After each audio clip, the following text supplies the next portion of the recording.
Good evening, guys, and welcome out to Revolution. And so this video is called Examining Dan McClellan's How Did Judas Actually Die? And Easter by Nick Sayers. And so we're going to be looking at two short videos by Dan McClellan, and we're going to be examining something that he recently said about Judas and that he said about Easter. And so what we'll do is we'll just jump straight into this now. I haven't done a video yet on Dan McClellan.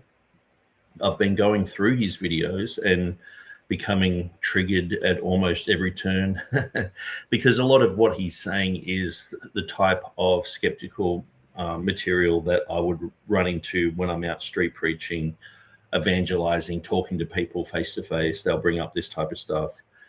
And oftentimes it's just stuff that's regurgitated over the years. And as you'll see through this video, this is not a strong argument. It's very lame. I don't know why the skeptics use this Judas argument. It's just a lame argument. And I thought I'd tag the Easter one on at the end because most atheists have actually changed their tune on Easter. And there is a community of atheists who they sort of, a bit like what Answers in Genesis did maybe back in the 90s, where they brought out a pamphlet that said 15 arguments that you should not use for creationism. You know, people would have all these strange type of arguments, and they're out there witnessing and defending creationism against atheists and agnostics, and they were lame arguments. And I just feel that this is a lame argument, and the Easter argument that he brings forth is pretty much what I've been saying since I wrote my Easter article in 2005. And so I just thought, well, you know, at least Dan is teachable in a sense where he might come across as arrogant, and this is just the way that he does things. You know, we see this with apologists like James White, just sort of being a bit of a bully, like I know stuff and you don't, and so you're an idiot. And so we see this sort of thing with Bart Ehrman, but it really just comes down to the facts. I'm not really worried about, you know, him doing a response video and saying I'm a bozo, I'm an idiot, whatever. I just want to deal with the facts, and the facts are that this Judas argument is lame. It's just so lame. And so we're just going to start going through this, and you'll see what I mean as we're going through. And Hudson is in the house. Good to see you, Hudson. Let's begin this.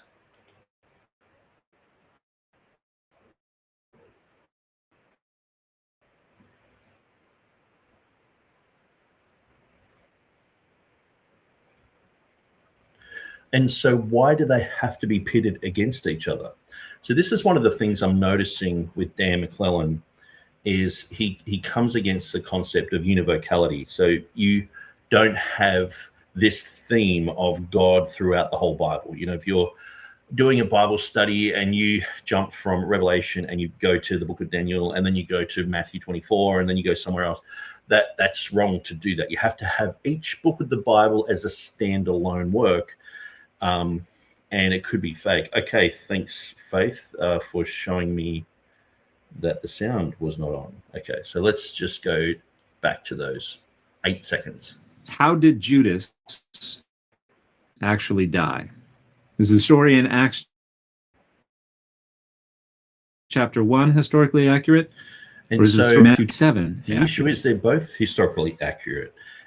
There's really nothing that's brought up in these accounts that show that there's a contradiction. All it does is it shows that there's quite a lot of detail there, and the detail needs to be examined.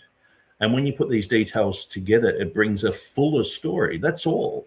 There's just no contradiction whatsoever. And it just, what this does, it makes me question everything. Every time they're saying there's a contradiction in the Bible, like if I was, say, like a new Christian or someone who's on the verge of becoming a Christian, and I tuned into Dan McClellan and listened to this argument for Judas, I would just be left there going, what else is he wrong about? Because there's so much wrong, and he's basically just getting a story that has no contradiction whatsoever, saying, it's not plausible. You can't, you just can't match these up. If you're desperate, you could match them up, but if you're going to be honest with yourself, there's no way you can match them up, and it's sort of impossible that these things line up. And it's just amazing, because when you look at how most of these skeptics, Bart Ehrman, Cornthwaite, and others, most of these skeptics, they'll look at a verse in the Bible and they'll doubt it, and they'll scrutinize it, and they'll say, it's just complete rubbish. And look, I can understand that there are seeming contradictions. There are times in the Bible where it talks about one thing, you jump to it, the next book, you jump to Mark or Luke or John, and it's got a similar account, but there are different things that happen. And if you're in a mindset where you just think that these are all standalone books, you could, in your mind, convince yourself that there is some sort of contradiction there.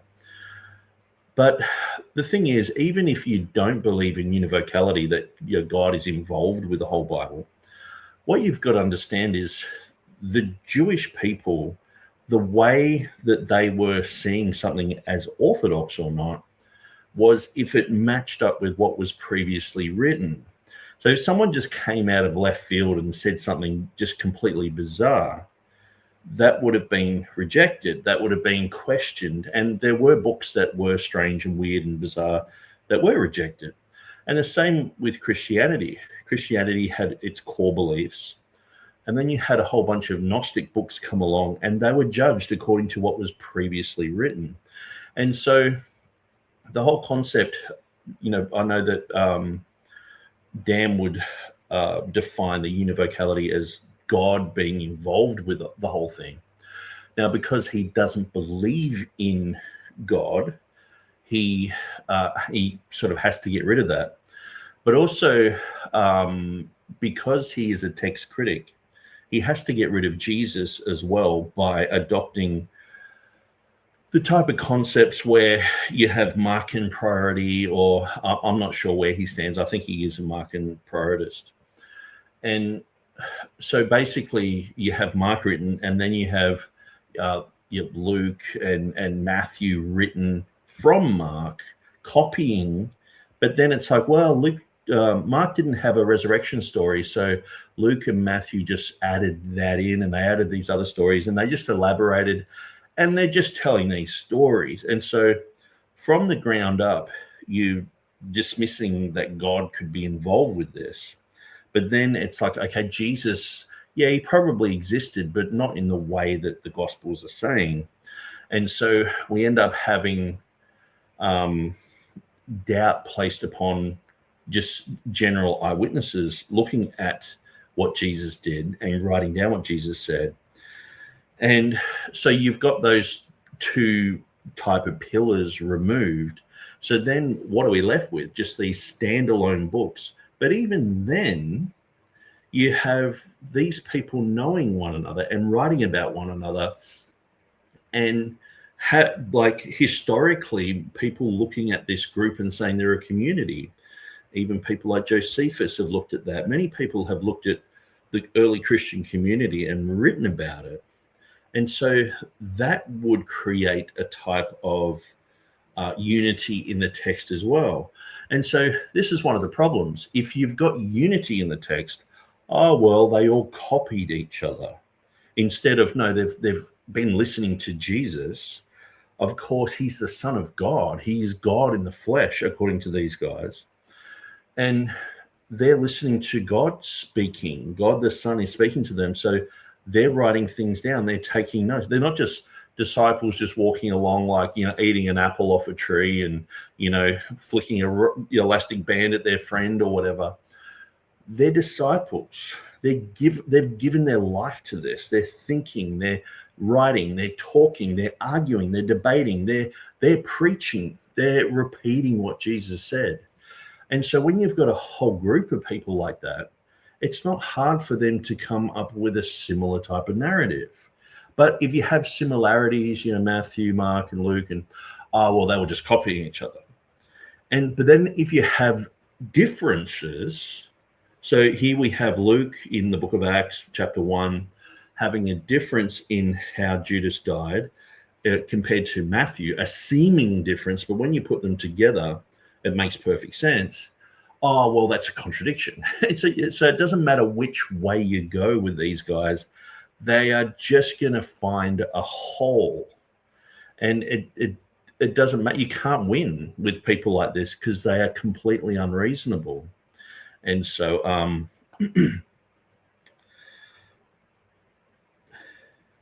okay, so just looking at, people are saying the sound is working. Let's continue. Or are both of them historically accurate? Or are neither of them historically accurate? Hey, everybody. Okay, so at least he's acknowledging that it could be historically accurate, or saying, that neither are. And my point is, it's either historically not accurate or it's not. It either makes sense or it doesn't. It's either true or you might as well just throw it in the bin. What's the point? And the more that I looked at this, the more that I just saw that there was just nothing in this that is compelling. Having grown up being an atheist, listening to the argumentation of atheists, this would just not be something that's compelling at all. Buddy, I'm Dan McClellan. I'm a scholar of the Bible and religion. Let's take a look at each of these narratives and talk about how they might be made to agree, how they disagree, and what's most likely, historically speaking. Now, we have the account in Acts 1, verses 18 and 19. Okay, so he's obviously not going to read a Textus Receptus-based Bible, but I don't think there's that much difference between the two. So we'll just continue on without jumping back and forward and looking at Bible translations. Where we have a bit of a parenthetical aside. Now this man acquired a field with the reward of his wickedness, and falling headlong, he burst open in the middle, and all his blood out. This became known to all the residents of Jerusalem, so the field was called in their language Hakeldama, that is, field of blood. So the field of blood gets its name from the fact that Judas burst open and his guts fell out onto the field covered in blood. Yes, and so sometimes we name things because multiple things have happened there. And this field of blood is also the field of blood because it was bought with by the blood money that was used to betray Christ. And so either way you look at it, there is, those stories don't contradict, they actually harmonize with each other, and there's no contradiction there whatsoever. But we'll just continue through and we'll look at this. And this is a field that Judas purchased with his ill-gotten gains. And Judas was on this field and seems to have just fallen. Okay, so before we get to his weird thing that he's going to say next,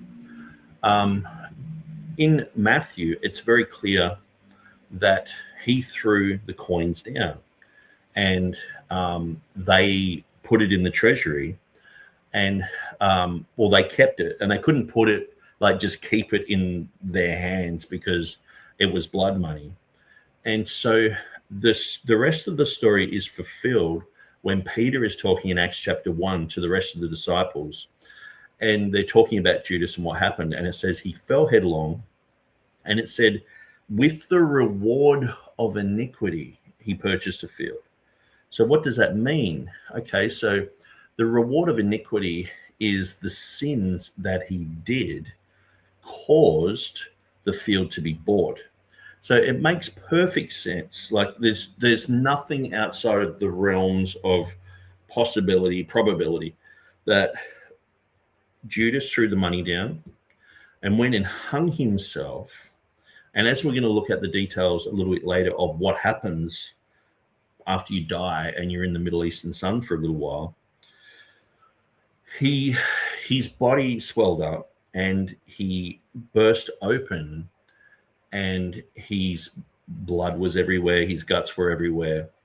And it makes perfect sense that this mess, to mop up this mess, the leaders in Israel, the people who betrayed Christ, they bought this field and buried Judas there, and they just left that field as a field to bury strangers in. It just makes perfect sense. Like, what else are you going to do with that field? That, like, people would know that that's the betrayer. Like, imagine you own that field. Like, someone coming along and just giving you a bunch of money for that and saying, look, just, you know, they're trying to mop up a situation that's happened. And that's exactly what happened. The coins were used to purchase the field. And so he bought the field with the price of iniquity. It's not as if he just betrayed Jesus, got the money and was like, yay, like I've won the lottery, and ran off to the nearest real estate agent and said, hey, I just want to buy a field. You know, it just happens to be Passover day, but I'm tonguing to buy this land, you know, like it's been in my heart for years, you know, as if he would do that. Like, who would do that? And on Passover, everyone's busy on Passover. It's not like, you know, like everyone's just business as usual. It's like, it's going to be Christmas Day. Like, can you imagine, like, Christmas Eve, and he's out there like finding a real estate agent and just like, hey, let's just buy this field. Let's get this field thing happening. It just doesn't make any sense. But this is the type of thing that he wants us to think happened if we separate these narratives, if we don't have univocality, if we're having, you know, Matthew write his own thing and then Luke write his own thing, and that I guess they, you know, couldn't harmonize it, or, you know, the people who were tampering with the Bible, they couldn't figure out that there was a contradiction there or whatever, and, you know, they just overlooked it. And no, it just makes perfect sense to go, okay, Judas threw the coins down, and they later used those coins because he hung himself. And the thing is too, he threw the coins down, but in Acts chapter 1, verse 18, as we're going to see, it's very clear that he bought it with the price of iniquity. And so it's like his labors bought that field. The wages of his sin bought that field. It wasn't like he just got the money and went out and got the real estate agent. No, it was more so that he betrayed Christ and he threw the coins down. It was very clear in the book of Matthew. There's no contradiction there. But he wants to make a contradiction. So let's just look at this strange and bizarre thing that he says about the supernatural falling over of Judas. And somewhat supernaturally burst open. And so he's saying that in Acts chapter 1, he somewhat supernaturally, like he's walking along and just tripped over a rock. And, you know, this isn't just like can you imagine having this in the Bible when they're just talking about the death of someone, and it's like, yeah, he just like popped, you know, his guts just flew out everywhere, like somewhat supernatural. Like this is so strange. Like, why would you go to that length to say that the Bible is actually claiming that this is supernatural? Now, what I'll do, I'll just grab Acts chapter 1, and we'll go with the King James, so you know that I'm not making anything up. This has been around for a long time. And okay, let's go to this one here. Maybe this one. Here we go.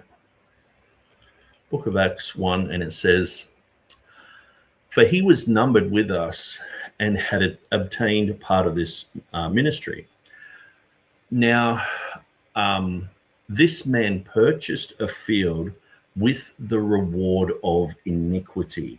Okay, so the reward of iniquity was the 30 pieces of silver. Now, he purchased that field because of the reward of iniquity. So he threw the coins down, and eventually they found out he'd hung himself, and they went out and paid for that field, and they bury strangers in it.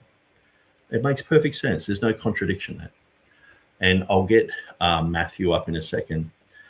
And it says, and falling headlong, he burst asunder in the midst, and all his bowels gushed out. Now, if I said a story, just say about, like, say, Tom Cruise. Imagine if Tom Cruise had an unfortunate accident and died today, and I had to report on it. I said, look, Tom Cruise fell head first, and when he fell, he splattered, and all his guts fell out. Like, would you just think that was a supernatural thing? You would think, oh, he must have been doing a stunt, or he must have been on a plane or something. He must have been on a motorbike, or what? If he's fallen, he must have fallen from somewhere. And he's headlong means you fell head first. So he's fallen head. Like, what about just falling off a cliff? Like, is that an option? Or, like, he's just made out it's a supernatural thing. Like, this is why I can't believe these skeptics. They just make stuff up. It's like if he is going to represent the scriptures, he's got to steel man what the scriptures are saying, regardless of what I believe, or what Catholics believe, or what Protestants believe, or Mormon. He's sort of attached to the Mormon church. I mean, the Book of Mormon is fanciful and basically just plagiarizes from the King James, and that has weird stuff that you can't back up. Well, you can't find anything to do with the Book of Mormon. Archaeology, they just gave up. It's like that. It's just all a load of rubbish. But you can go to Israel and find a bunch of things. You can dig up bones, and you can dig up, tombs, and find things, and proving that the Bible is accurate. So I guess if you're coming from that mindset where you're so used to just looking at, say, the Book of Mormon, and there's zero proof for it, you just sort of like left. If you grew up in that environment, or you've attached yourself to that type of thing, there has to be something in your mind where when you're reading through this, you're just going, he fell headlong. Well, that must be just some sort of supernatural thing, I guess. He just exploded supernaturally. It's like some sort of miracle. I guess maybe God popped him like a balloon or something. But when you look at the natural understanding of the text, when you exegete this and you marry up this with the other account, there is absolutely no contradiction whatsoever. And there's nothing wrong with marrying up accounts. If we were to look at anything in life, like Star Wars 1 and Star Wars 2, there are themes that flow throughout both movies, and there are certain things you don't get until later. And so there are certain things in Scripture which, when you're reading through, they all make sense as you go through and you're reading other things. And that's why we believe there is univocality in the Bible, because it does that. And there's a certain supernatural element to that. I mean, if we do believe in God, he's going to be a supernatural God. Why would you be annoyed that there's supernatural elements in Scripture? But this is obviously something that's not supernatural. It just says he purchased a field with the reward of iniquity. So with his behavior, his iniquity, his sin, that's what purchased a field. And he fell headlong. He fell from somewhere. You don't just fall from nowhere. And you're not just walking along and do a somersault and then pop your stomach out. Like this would make the book of Acts just absolutely ridiculous if that was the case. You would just, like, imagine, Jesus is walking along and someone just said, "Hi, Jesus," tripped over a rock, did big somersault and just exploded in front of him. It would be like, that's the weirdest thing I've ever seen. But thankfully, the Bible doesn't have silly stories like that in it. These stories are valid. These stories are true. And all you have to do is look at the way that Judas died, hanging out in the sun in the Middle East. You expand like a balloon. That's what happens in the Middle Eastern sun when you're dead. We'll go back to the video, but we'll look at Matthew in a minute. But I just want to rewind that supernatural bit. Let's have another listen. And this and his known to all the Rezama, that is, field of blood.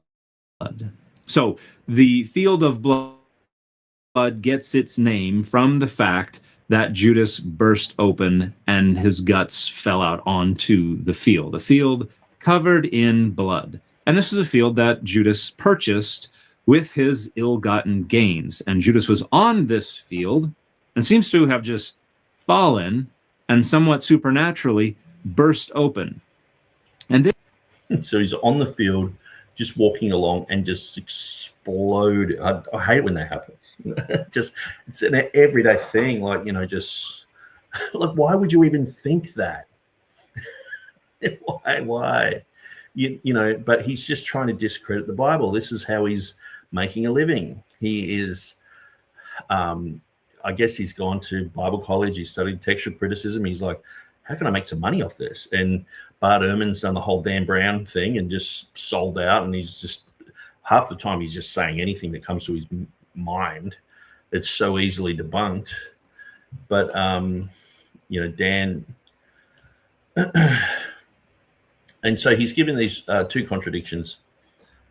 He talks about, you know, Matthew says that Judas hung himself, but Acts says Judas fell supernaturally and burst open. And he's saying these stories cannot, they can never, ever, they cannot, maybe, you know, if you believe in a flying spaghetti monster or something, you know, they can never be harmonized. And they're probably just later legends, but neither is historically accurate. How do we know that? Because he says so.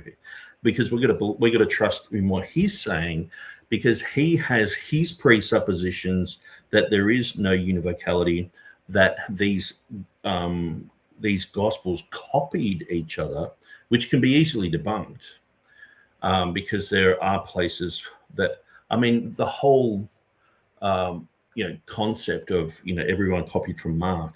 Well, there is the greaseback hypothesis, which is Matthew and Luke both fed into Mark, and Luke copied from Matthew. And so that's that type of thing. And some people believe that. And it's just because one is more popular doesn't mean it's more plausible. But at the end of the day, it makes more sense to go that these people were actually eyewitnesses and they weren't copying from each other. And this whole concept of that they're copying from each other, it lends toward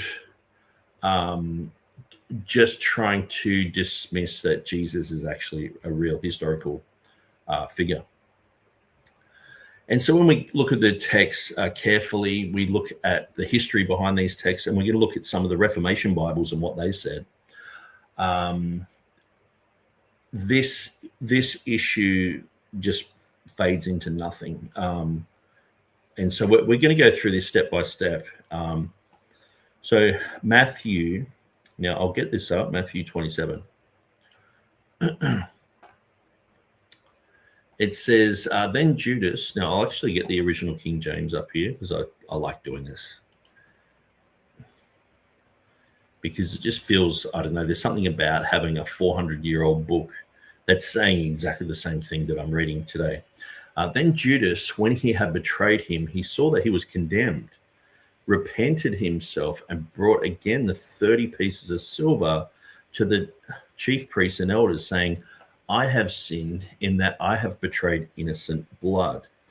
And they said, what is that to us? See thou to that. And he cast down the pieces of silver in the temple and departed. And look, it's got Acts chapter 1, verse 18 there. So, the translators knew all about this. Every Christian knows that this is the story here. And the rest of the stories in Acts, just like sometimes you're reading a story of David and you read a little bit extra in a different book. It's not like a big deal. And this is the thing. This is what amazes me about these guys actually using this as an example. It's just, anyway. He cast down the pieces of silver in the temple and departed and went and hanged himself. So it clearly says he hanged himself. And the chief priests took the silver pieces and said, it is not lawful for to put them in the treasury because it is the price of blood. So they took it, they had it there, and it's like, look, it's not really lawful for us to keep this money in the treasury. And they took counsel and they brought with them the potter's field to bury strangers in. Now, does it say that happened that day? It doesn't, does it? That historical piece of information is, like, it clearly says that he went out and hung himself. But what about verses 6 and 7? Does that say, well, because this is the Passover day. This is one of the busiest days of the year. This is like I was saying, Christmas Eve. You got to do all your shopping today. And you're busy because at like 3 o'clock in the afternoon, people are killing lambs everywhere. You've got your Passover thing you got to do, and there's going to be a Sabbath in that evening, and you're going to be eating this Passover. So it's going to be the busiest day of the year, sort of thing. And these guys are running around buying blocks of land. You know what I mean? So just picture this as Judas departed, went and hung himself, and then in the process of time, the chief priest took the silver pieces and said, it's not lawful for us to put them in the treasury because it is the price of blood. And they took counsel and brought with them the potter's field to bury strangers in. Okay, so the issue is this was the price of blood because it was a betrayal of Christ, and his blood was shed, and they didn't really care about that. They've done what they've done, and so it is Jesus's blood. So it's blood money, okay. And they took counsel and bought the potter's field. So they took what are they going to? They're all standing around. They're busy. Like if you've ever seen The Passion of the Christ, these guys were busy trying to get Jesus crucified as well. And so they're busy with that. They're busy with the Passover. And then they've bought this later on. So there's nothing in this in verse 6 and 7 to say that didn't happen after the resurrection or after Judas' body is being found in this field. A few days later, they're like, oh, here's that Judas guy. And then they're like, okay, they took counsel and they bought the field and they just bury strangers in there. It's like, okay, well, it's just a sort of nothing field. This money, we can't do anything with it anyway. Let's give it to this guy. The poor guy's had one of these disciples, hang himself. It's sort of our fault, but, we don't want to talk about that. And it just makes sense. Like you don't have to be reading into it. You can just look at all the details, read through it, and that makes perfect sense. Okay, so let's look at this supernatural claim again, and then we'll continue on. This kind of has echoes of some literary traditions where divine punishment and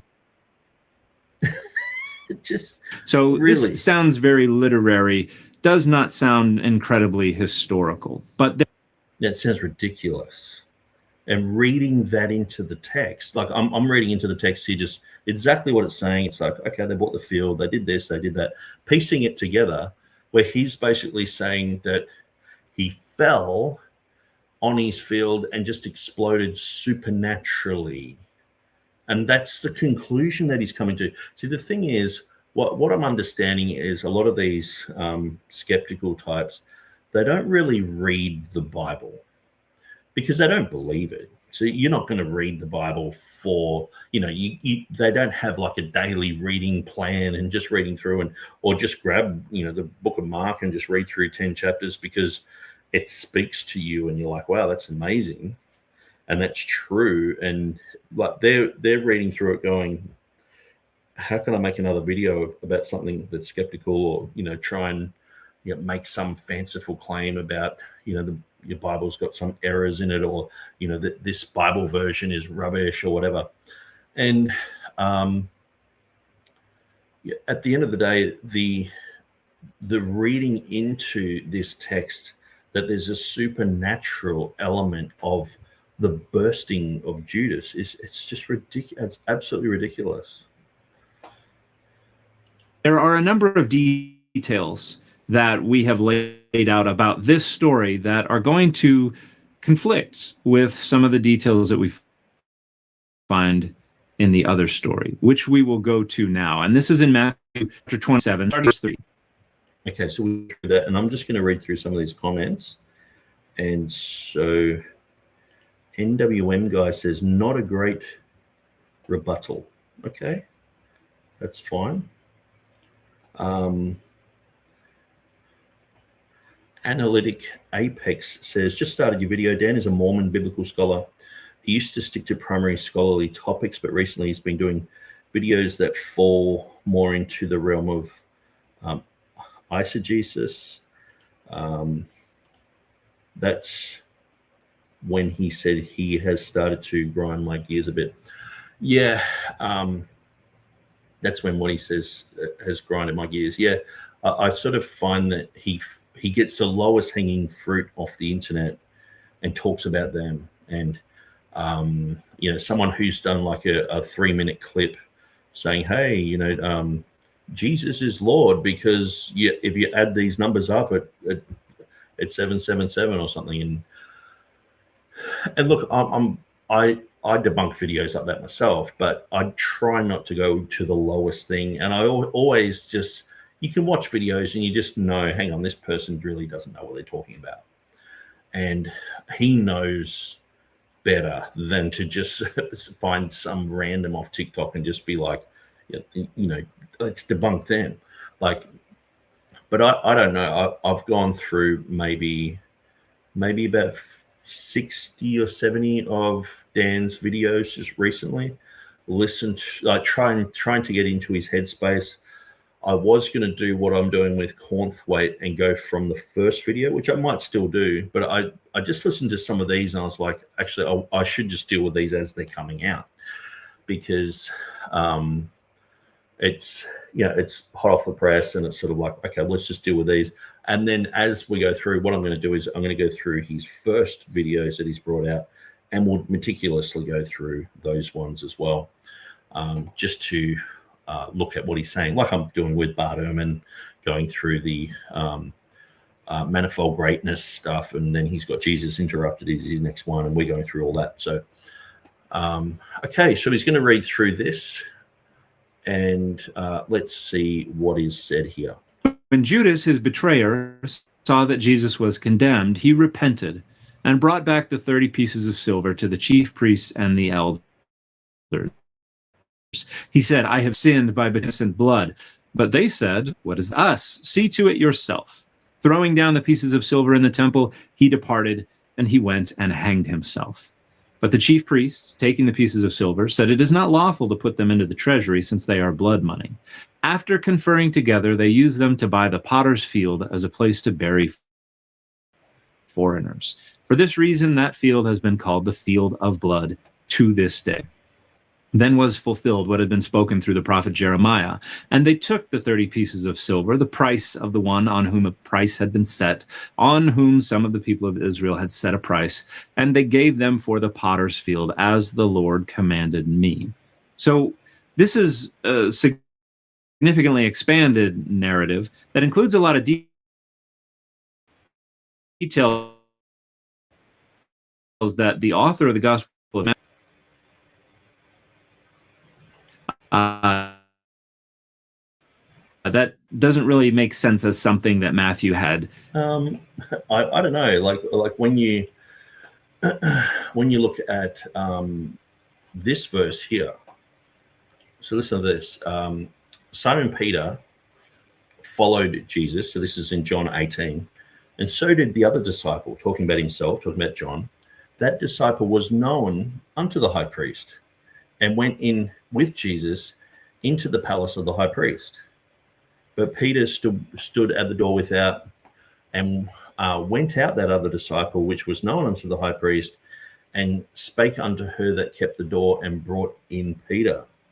So that's how Peter got into the courtyard, through John knowing the high priest. And so let's just look at what Dan just said. It's just completely wrong. Have been privy to the private debates among the chief priests. That doesn't really make sense as something that Matthew had actually. So if, in Acts chapter 1, all the disciples are there except for Judas.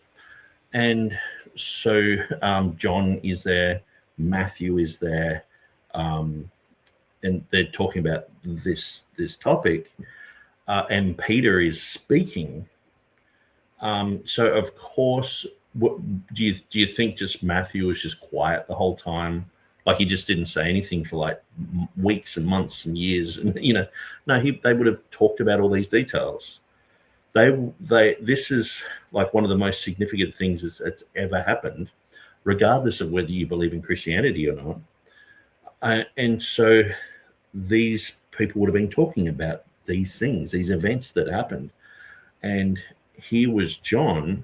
He knew the high priest. He knew him so well that he could open the doors and get Peter in.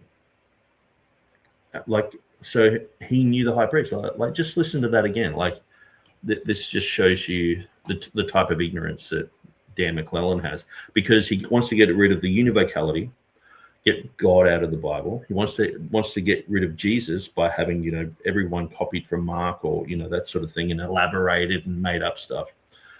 But then he also just wants to get rid of common sense, that these people, the 12, knew each other and talked to each other. You know what I mean?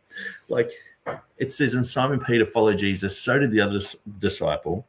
That disciple was known unto the high priest, and went in with Jesus into the palace of the high priest. So he knew the high priest that well, he just walked in there. And Peter was able to go in with him. And it says again, he was known unto the high priest. And so, of course, Peter, when he's speaking in the book of Acts, he's talking, and here's John there, and there's Matthew there. And, obviously later on, Luke records what Peter said in the book of Acts. But there's just, it shows you the ignorance of Dan McClellan, because he's saying, how could he have known these things?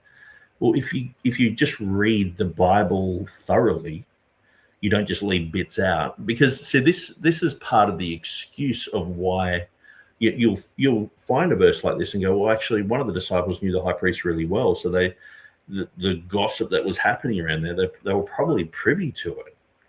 Like that, they probably knew what was going on in a lot of cases. And look at John, like he was leaning on Jesus, and he's like, who's going to betray you? Like he like had this connection that he just sort of knew what was going to happen. He was inquisitive, and Jesus was revealing, like, it's going to be the guy who dips in. And he saw Judas dipped in, and he left, and he was watching the whole thing. And later on, the lights would have gone on, like, yeah, that was Judas. He was the last one, and like he wasn't a dummy.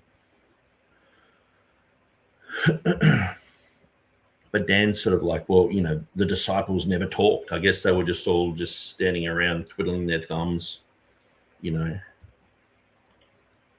so it certainly seems like Matthew is literarily creating some of these details. And the expanded narrative also serves to tie the events directly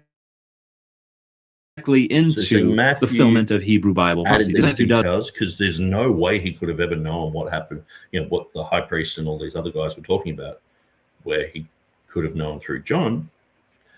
But then it's like, okay, well, and these prophecies, remarkable prophecies from the Old Testament that are fulfilled, well, he's just adding them in. Instead of dealing with these prophecies, instead of looking at the prophecies and going, how did they predict these things so long ago? Instead of dealing with it that way, they twist it around and just go, well, he's just squeezing in the prophecy and making a fulfillment there. But this is like a presupposition to him. This is the way I see it. Like, he's always like, oh, these Christians are just, mindless, and, they've got their presuppositions. They're just going to run with it. To me, he has these presuppositions that you have to look at every book separate. You have to separate all the disciples all over the place. You have to have the Old Testament over there and the New Testament over here. And it's like, oh, we'll try and squeeze in a fulfillment here and all this sort of stuff. Half the time, when you go through Scripture, a lot of prophecy is fulfilled, and it's almost unknown to the author, but they're so remarkable.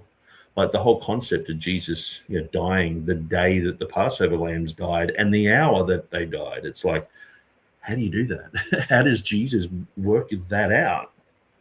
How does anyone work that out? Like a festival they've been practicing for like 1,000 years, where they got the lamb and brought it into the house on the 10th of Nisan. On the 14th of Nisan, they killed it in the evening. And it's like, it's exactly what happened with Jesus. And it was done so publicly that if they were going to lie about that, it would have been known. But here we have these skeptics much later on going, I don't think that ever happened, But the reality is, the Bible is filled with accurate prophecy. Like, I remember T Jump interviewed me. Now, he's an atheist guy, and he wanted to interview me about the Bible. And oftentimes what happens is people get into the scientific realm, start talking about evolution, creationism, all this sort of stuff. And I listened to a few interviews that he did, and I just thought, it's not really the best route. I'm just going to talk about what I know a lot about. So I asked him if he'd ever looked into the 70-week of Daniel prophecy and how it was prophesied that after 483 years, the Messiah would come and he would be cut off, but not for himself, but for the people. And but then it says there'll be another 7 years in the future. So it cuts it off at the 69 weeks. Now, when you add the 69-week Daniel prophecy up, when you add that up and you think about it and you work it out, it works out to be exactly the 10th of Nisan, when Jesus is standing on the mount saying, Jerusalem, Jerusalem, I wanted to gather you together like a hen gathers its chicks, but you were not willing, and you missed the day of your visitation. That was on the 10th of Nisan. He's saying that. He came in on Palm Sunday. They welcomed him into the house, just like they had to go that same day. They had to go and get Passover lambs and bring it into the house. And Jesus was there until the Thursday afternoon, and he died on the cross in the evening. The same hour they were killing all these Passover lambs. How did all that work out? How does someone work out their death like that? Like, they could have just killed him on like the Tuesday or something. They could have killed him on. They didn't even want to kill him on the feast day. That they were arguing against that. And so when you look at all those things, which are in all the Gospels, and that pattern is just throughout the whole entire Bible, and he's like, oh, there's no univocality. I mean, to me, it's like you're just blinded. You don't want to see it. And this is one of the things I brought up with T-Jump. I just said, so what do you think of that prophecy? And he kept talking about Hindus and how they predicted that the earth is 13.8 billion years old and all this. And I'm like, okay, whatever. And he said, well, that's a prediction. They predicted it, and we've worked that out. That's how old it is. I'm like, yeah, some guy's guessing how old it is. But Like to guys today, they're just guessing that that's the age. But the thing is, I said, so what do you think about the 70th week of Daniel prophecy? And he didn't know it. And I'm like, okay, so this is probably like one of the most remarkable prophecies in the whole Bible. And you're saying you reject the Bible because it doesn't predict dates. He wanted me to sort of show him where the Bible would predict the day that Jesus died. And I said, well, it actually, or the day that Jesus was born, or the day that Jesus died. And I said, well, this actually predicts the week that Jesus died. And then it taps into the Passover narrative of bringing the lamb in and having the lamb in the house for 4 days and killing it in the evening. He fulfills all of that. And the thing was, he was fighting against it, but he didn't know it. And this just showed me, while I was doing this interview, it was like, you don't even know what I'm talking about. And he had no interest in finding out, but he was interested in Hindus, you know what I mean? And it's like, well, shouldn't you sit back and listen to what I've got to say? And then he just said, oh, it's just too confusing. And I'm like, well, there's things that are confusing, but you've got to figure it out. If you want to steel man a person's argument, if I'm saying this is a remarkable prophecy and you can't figure it out, well, at least put it on the back burner and say, okay, I'll look into it. But he was just, no, because he has a presupposition that there's no God. Christianity's stupid. This is the dumbest thing I've ever heard. And then when I start talking, all he can hear is like blah, blah, blah, blah. And he was saying, yeah, I had an experience too where this internet girl, Instagram girl, was having sex with me. And, I had an experience just like someone has an experience with God, and all this. And I'm like, why am I wasting my time with this? But at the end of the day, he wasn't interested.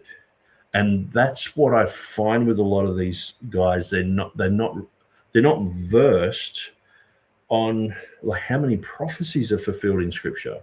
He just dismisses it and says it's been squeezed in there. How can you squeeze 1,000-year event and a 500-year prophecy predicting right on to the Palm Sunday, the 10th of Nisan, and the Passion Week, and it's like there's hundreds of, there's like over 300 things that were fulfilled in Christ, and just little things that he did here and there. It's a fulfillment. They're not even marked in Scripture in a sense where John went, that's a fulfill. It's just you're like, yeah, that's that, that's that, and that's this. You just see it everywhere. But they just want to get rid of this concept that God can be involved, the supernatural God can be involved in Scripture. I used to be an atheist. I used to gravitate towards dumb arguments like, what about Cain's wife? And, just silly things just to, like, I remember there was this one guy and I hadn't seen him for years. And me and my friend, we both went down to Melbourne and we saw this guy in his van. And I said, that looks like, I won't mention his name, he's passed away now. And I said, that looks like so-and-so. And we knew him as the biggest drunk, like alco, really bad. But we were the same, we would have been like that. And so I walked over to his van and I'm like, hey, we're just chatting. And he can see we're changed. We've both been Christians for like 5 years. We're glowing. We're evangelistic. We're on fire for God. And he's there chatting and saying, wow, you look changed. And we're telling him testimonies of what God's doing. And he goes, real seriously, he goes, yeah, but what about the dinosaurs? And me and my friend couldn't stop laughing. We were just like, you can, it's almost like we've got a cure for cancer here. And it's like, yeah, but what about COVID-19? Or it's like, just what's that got to do with anything like the dinosaurs? But the problem is, for some people, that is their thing. They refuse to believe in God. But the thing is, if they just looked into it more and more and more and got to a point where they'd heard all the argumentation, they go, oh, there is good argumentation out there. But usually they stop short. And someone charismatic comes along and just goes, blah, blah, blah, like this Judas argument. And people go, oh, that makes sense. And they're like, yeah, the Bible's just filled with holes and contradictions and it's rubbish. And then they move on, and then they're like, hey, what's the point in life if there's no God? What's the point in existing? If I shoot you in the face or give you a cup of coffee, it's none of them matter. Nothing matters. And so what's the point? I may as well just, get smashed. I mean, what's the point in living? What's the point in doing anything? You just get money and throw it in the air, and I'm going to get old and die. And what if I die now? Who cares? If it doesn't matter, if nothing matters, why does it matter now? Why am I, And I used to think like that as an atheist. I used to always say, like, what's the point? Why would anything matter at all? At the end of the day, they're just throwing dirt on your face and you're dead and nothing matters. And what's the point? And so, but I know that these arguments are usually thrown up, like my friend, he sort of threw it up, but there's a double side to that. Some people, that can be their thing, holding them back. Oh, what about the dinosaurs? And I had another friend, he's also passed away, unfortunately. I've got so many people, I know so many people who have just died young. And, similar sort of scenario, but he was asking in-depth questions about evolution, creation, dinosaurs, da-da-da. And he was very interested in that. But at least he wanted to get my point of view. Some people, they only just want to spray on you that what you believe is, and they spray it on you, and they never really get out of you what you believe. So oftentimes when I'm out street preaching, I say to people, can you explain to me what I believe? Like I say that to them if they start like just projecting onto me stuff that's Catholic stuff or whatever church group they've been in that was weird, or some TV evangelist. I'm like, can you explain what I believe? And usually they can't, because they're not interested in conversing. They're interested in giving their opinion. Apex says the verifiable pattern surrounding 777143, 70 times 7, and many others. For example, add up the first and last words of the King James Bible. Yeah, so I guess that's where I don't agree with Bible like numerics like that. I do think that the Bible is very clear about what things we need to be adding up and working out and figuring out. But sometimes what happens is people get that model and they put it onto something like, say, King James Bible, the first and last words, they add up to this and all that. And it's like, well, there have been updates of the King James, not huge updates. It's just, book was BOOKE, son was SONNE. These have been shortened, these letters, because some people go right down to the letters, counting all them. But then there are some places where there are words like today. They're caused to be one word now, where they used to be two separate words, this type of thing. So it throws the count just out completely. Now, I know people use this type of thing. I'm not trying to come against you, and I think the King James is the best. I can't find any error in the King James.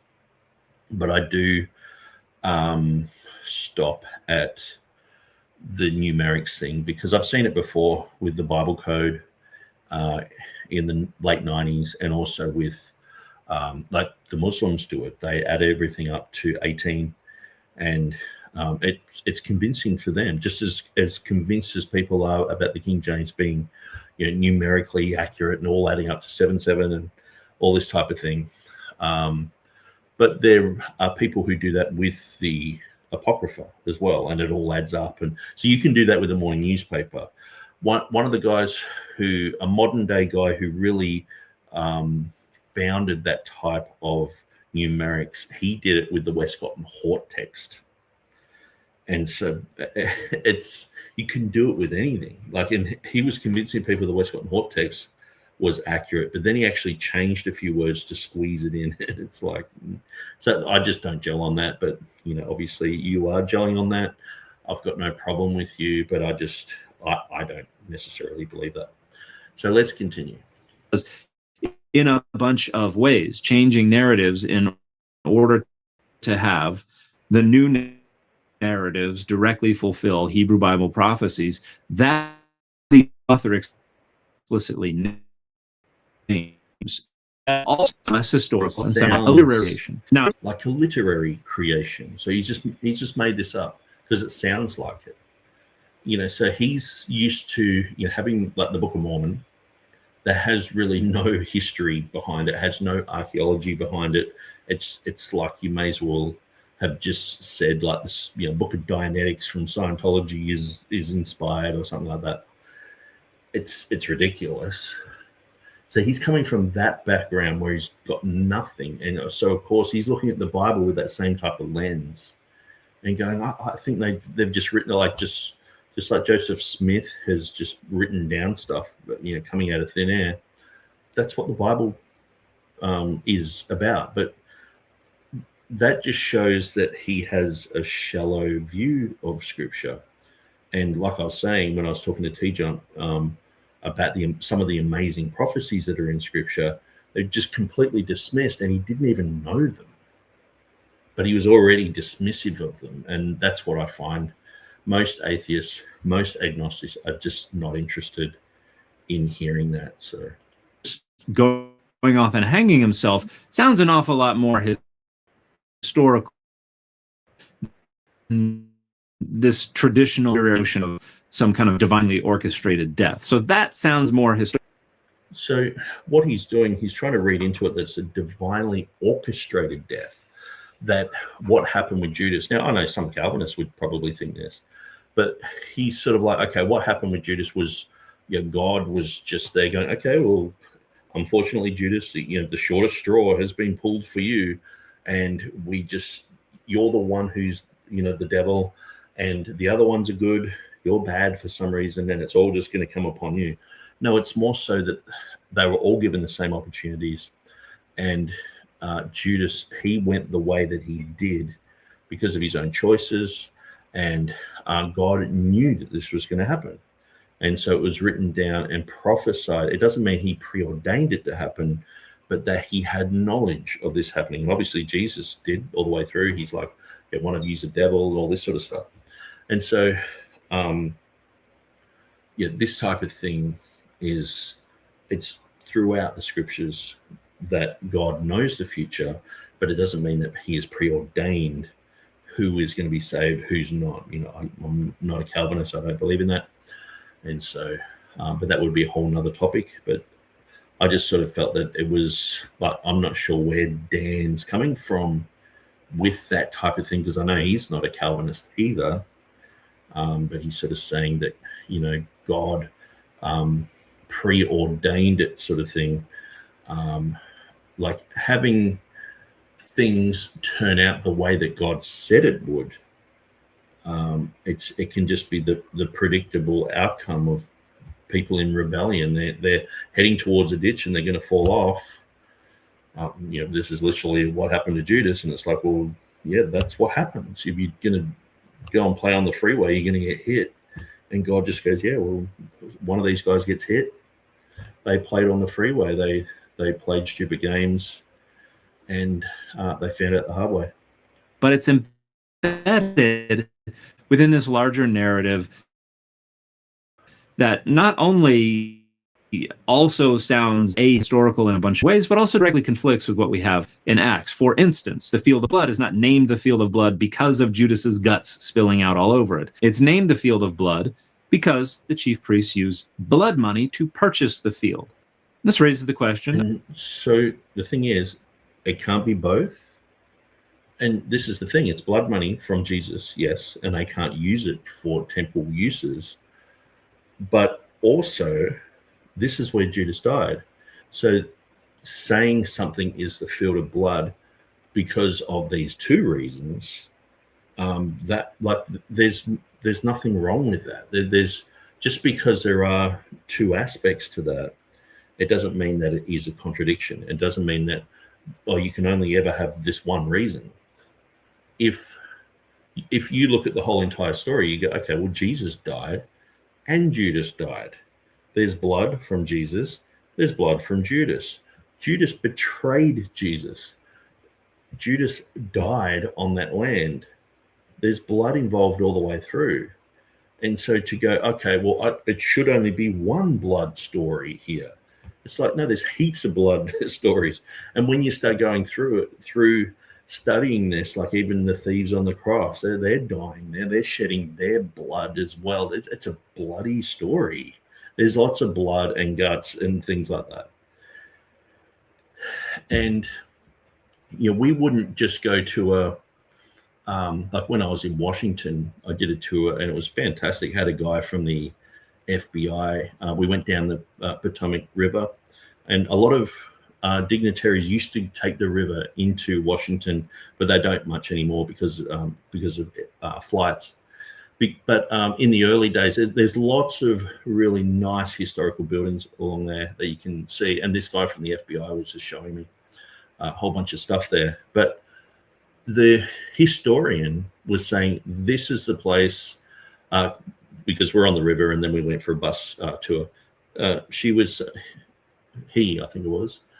saying, this is the place where this battle happened, and this is another place where the battle happened, and they're right next to each other, and that whole area is called, like, you know, a certain name, like a certain blood or whatever, you know. And there are places historically that you go to, and there's been like lots of wars happen there. There's been fights, there's been battles, there's been disasters that have happened in a place more than once. And, you know, sometimes quickly, like you might have, say, for example, the Nazis come through a certain part of Russia, killing a bunch of people, and then you have a bunch of Russians coming through and killing a bunch of people there. So it might be called the Hill of Tragedy, and it might have happened within a week of both sides, you know, just slaughtering a whole bunch of people there and fighting in this war. But it doesn't mean it's like, oh, no, you can only have one tragedy, you know. And it just seems like Dan's just clutching at straws here. He's just trying to make a contradiction when clearly they just, you know, Jesus was crucified and one of his closest disciples hung himself. So there's blood involved with both, and he happened to betray Jesus. So there's blood money involved, and he died. And so there's nothing wrong with having two issues there, two types of stories about blood. Ben Yeshiran says, atheist scholars deny the supernatural. Yeah, oftentimes I'll just say to atheists, like they'll talk about, oh, Jesus healed this person. That's ridiculous. And I'm like, okay, so if you believed in a God, do you think he would do supernatural things, or just everything has to be natural?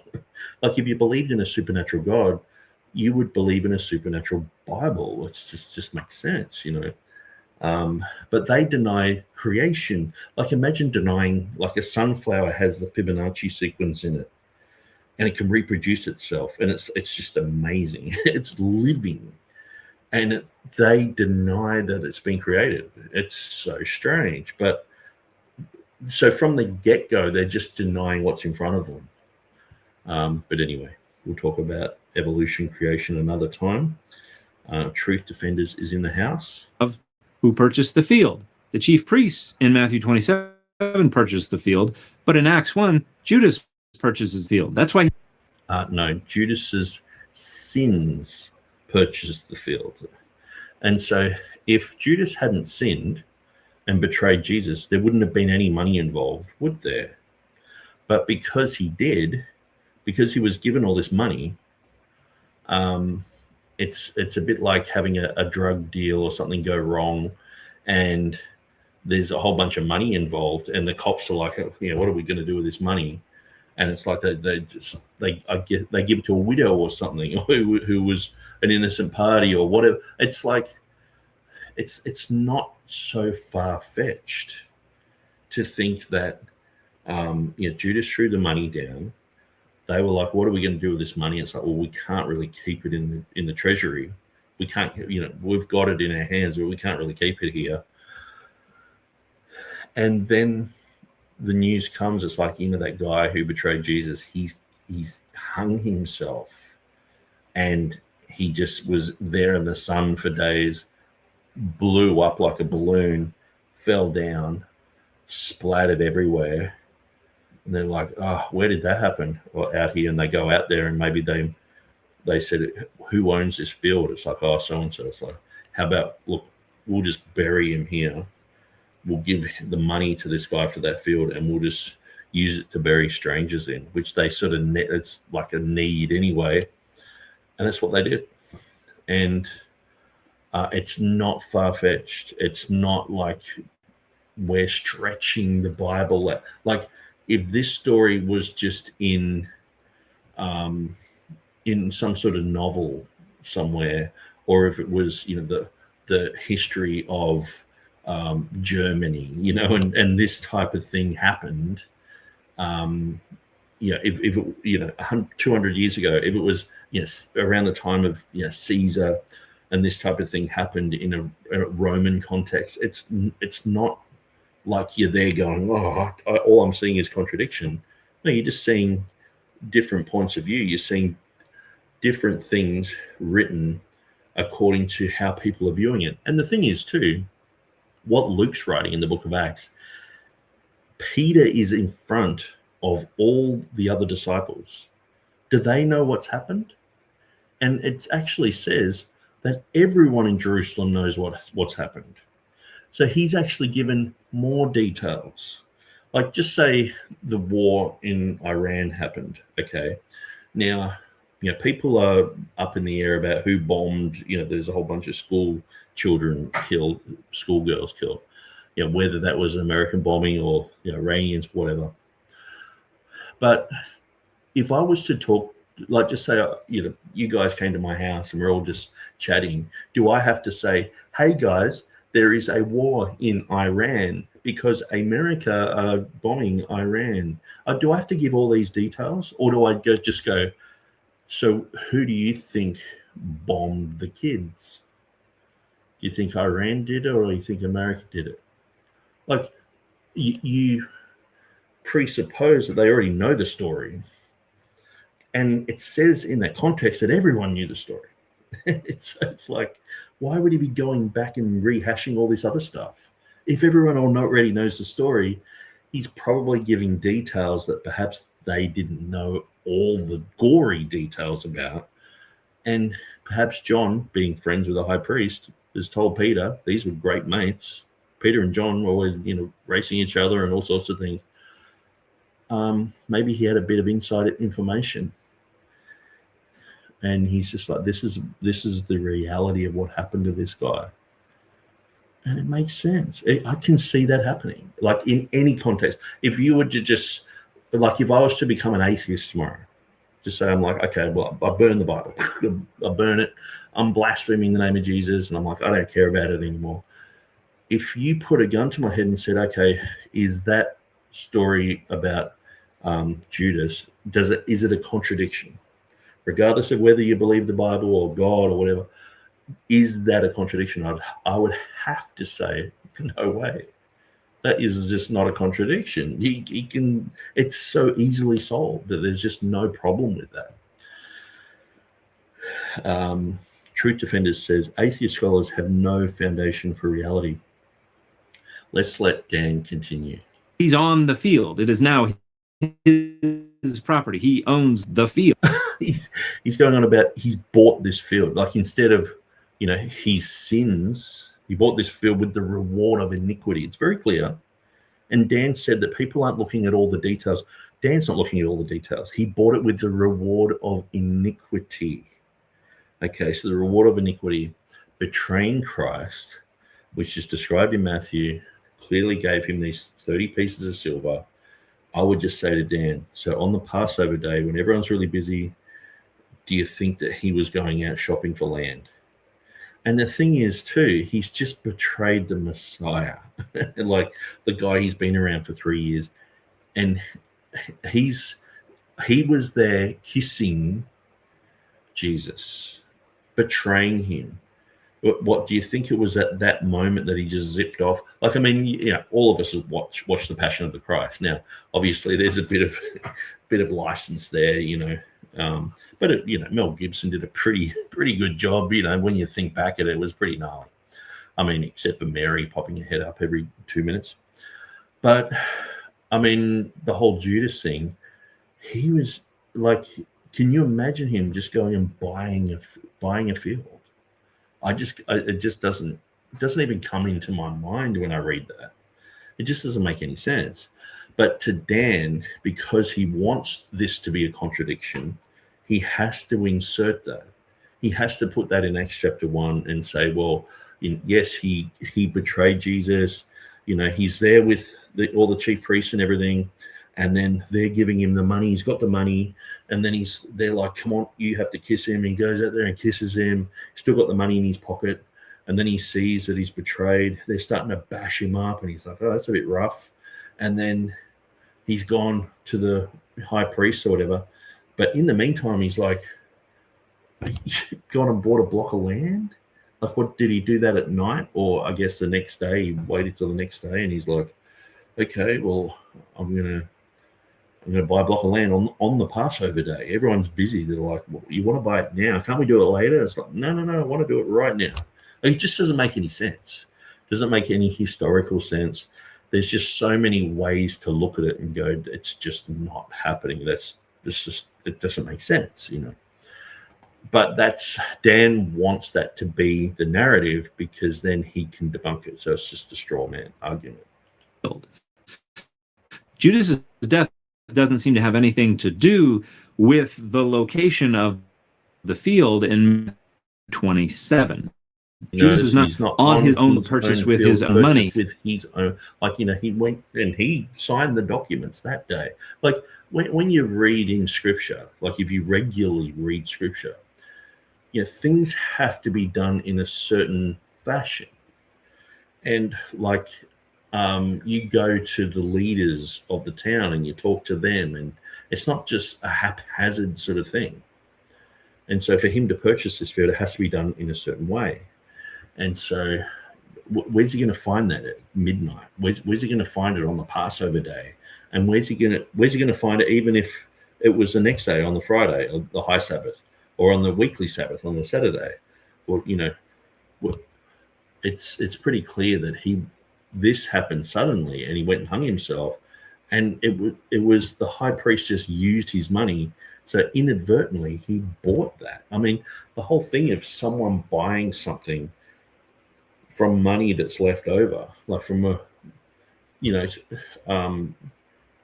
people pass away, and people check their pockets, and it's like, oh, they've got $100 here. What do we do with it?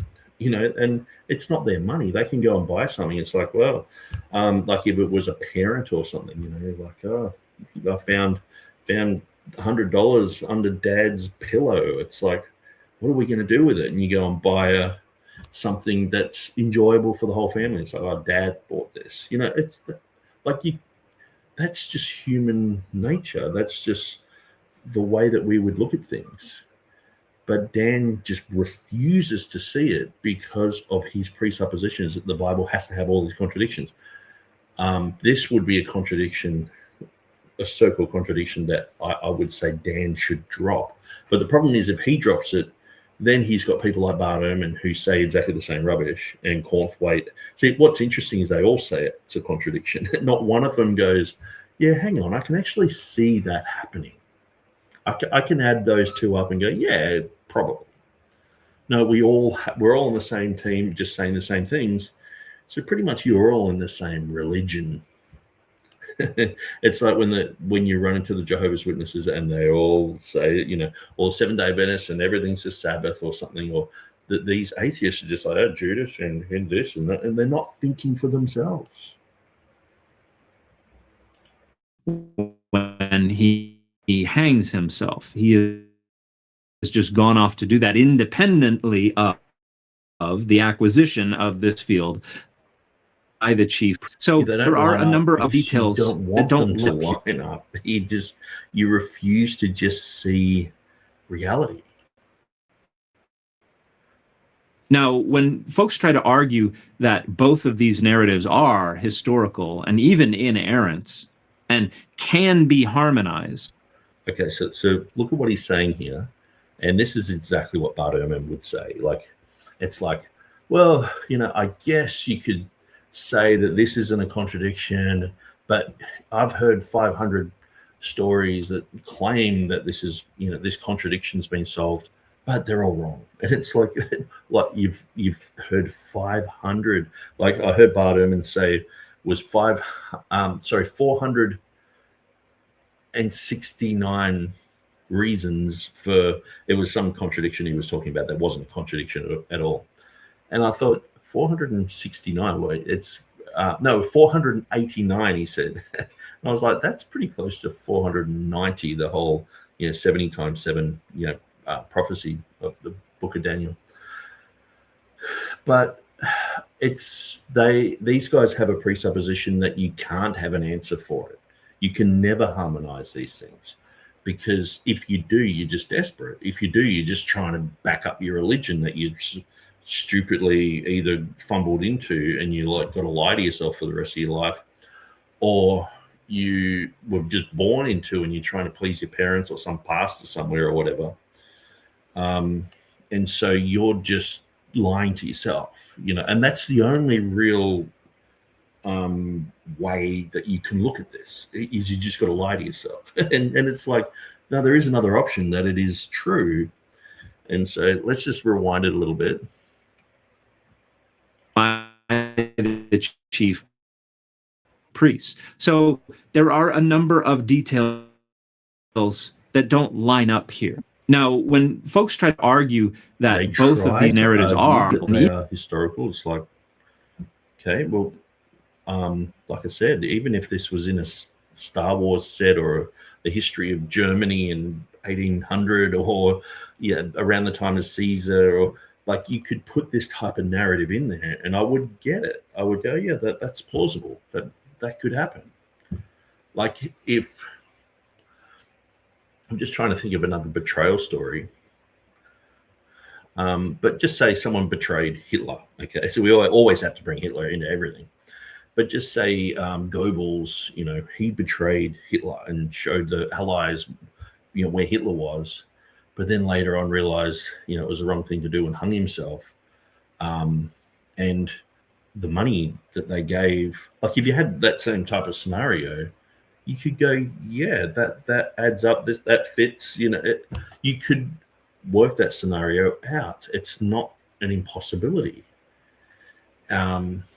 And in fact, when you read through it, and the fact that no one has really said that this is a contradiction up until the last 200 years in the age of skepticism.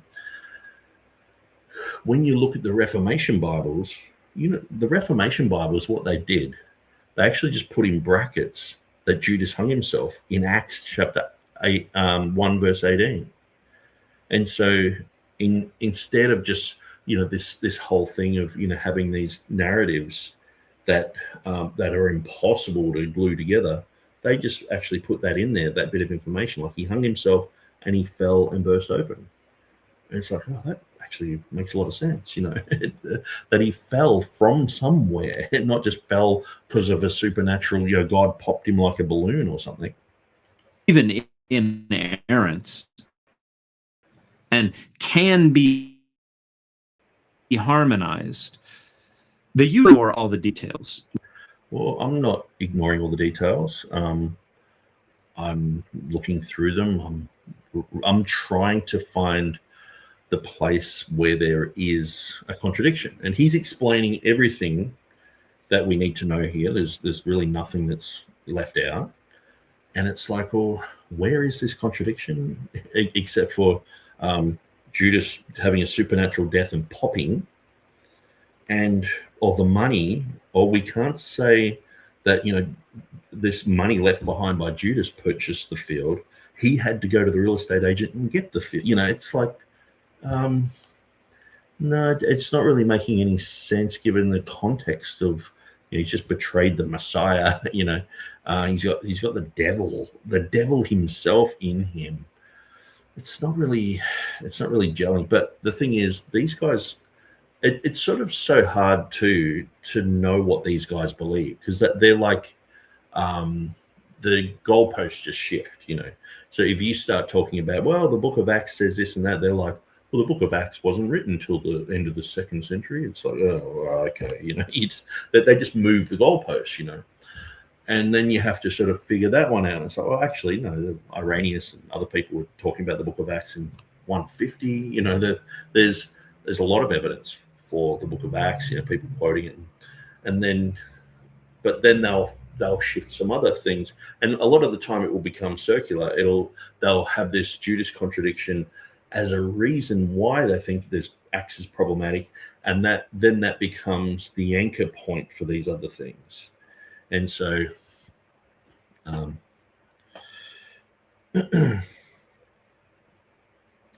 okay, so I'm not really going to go through the 777 stuff, because I've sort of said my bit on that. The count corrects itself. There's only one instance to the original, for the 1700s version, where one word separates but the other word combines. God is using it as a signifier that he exists. Yeah, I don't think so. I mean, where was this before? Anywhere. Where's this written in the Bible that this will have? I just can't see it. So anyway, I don't want to get too much into that. Hilly Billy is in the house saying, speaking of running into Jehovah's Witnesses, 2 of them were walking down the middle of the country road where I was driving 60 kilometers an hour. Did you put the brakes on, or did you accelerate, Hilly?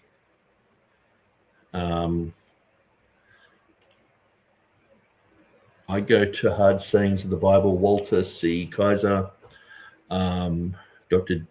J. Peter H. Davis, F.F. Bruce, Manfred T.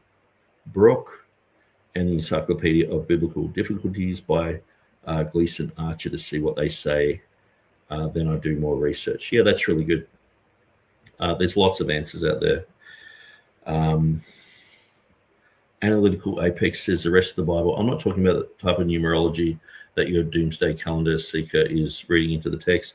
I'm talking about supernatural signifiers that God baked into the King James Version. Okay, cool.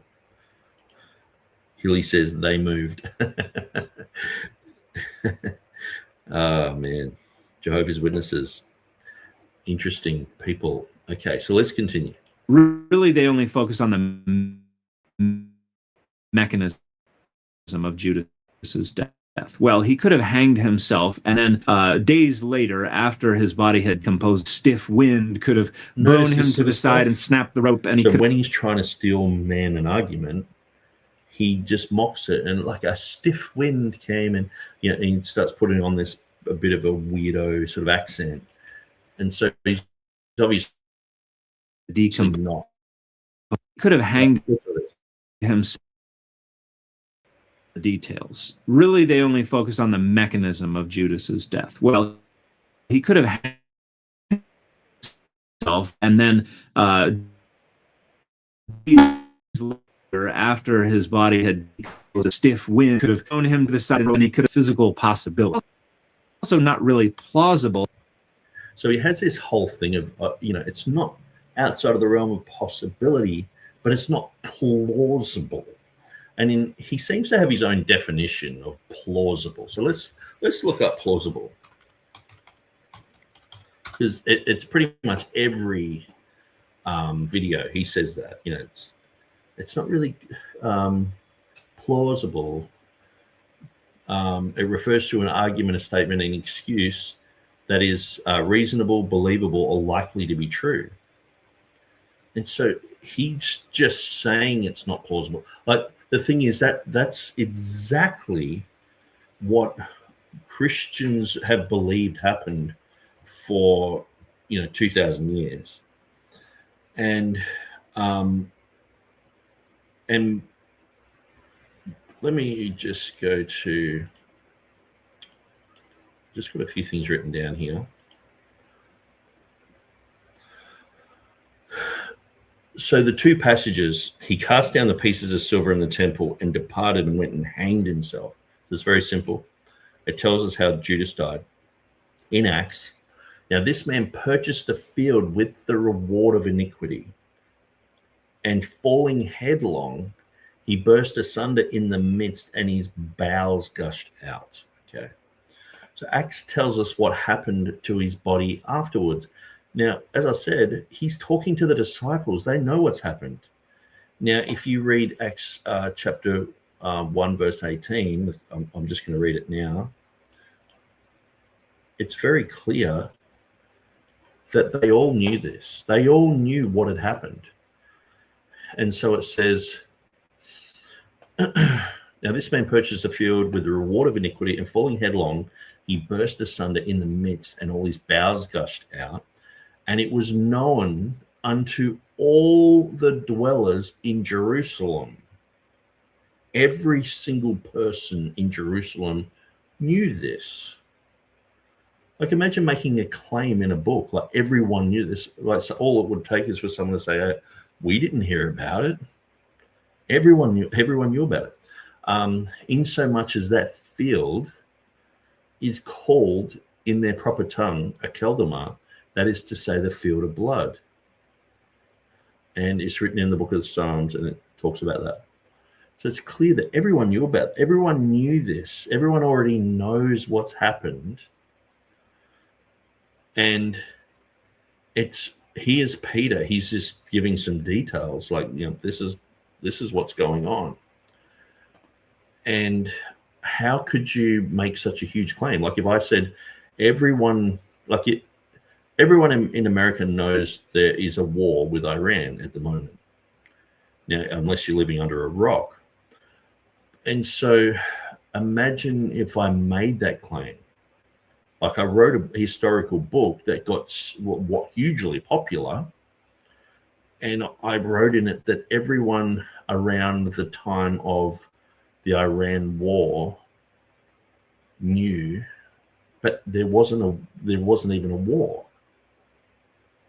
and hardly anyone knew. That would be problematic for the Book of Acts to get accepted, and it goes against the rest of the Book of Acts having very accurate history and talking about certain rulers and people that are historically there that match in with other accounts. And so let me just keep going through some of this. So did Jesus die two different ways?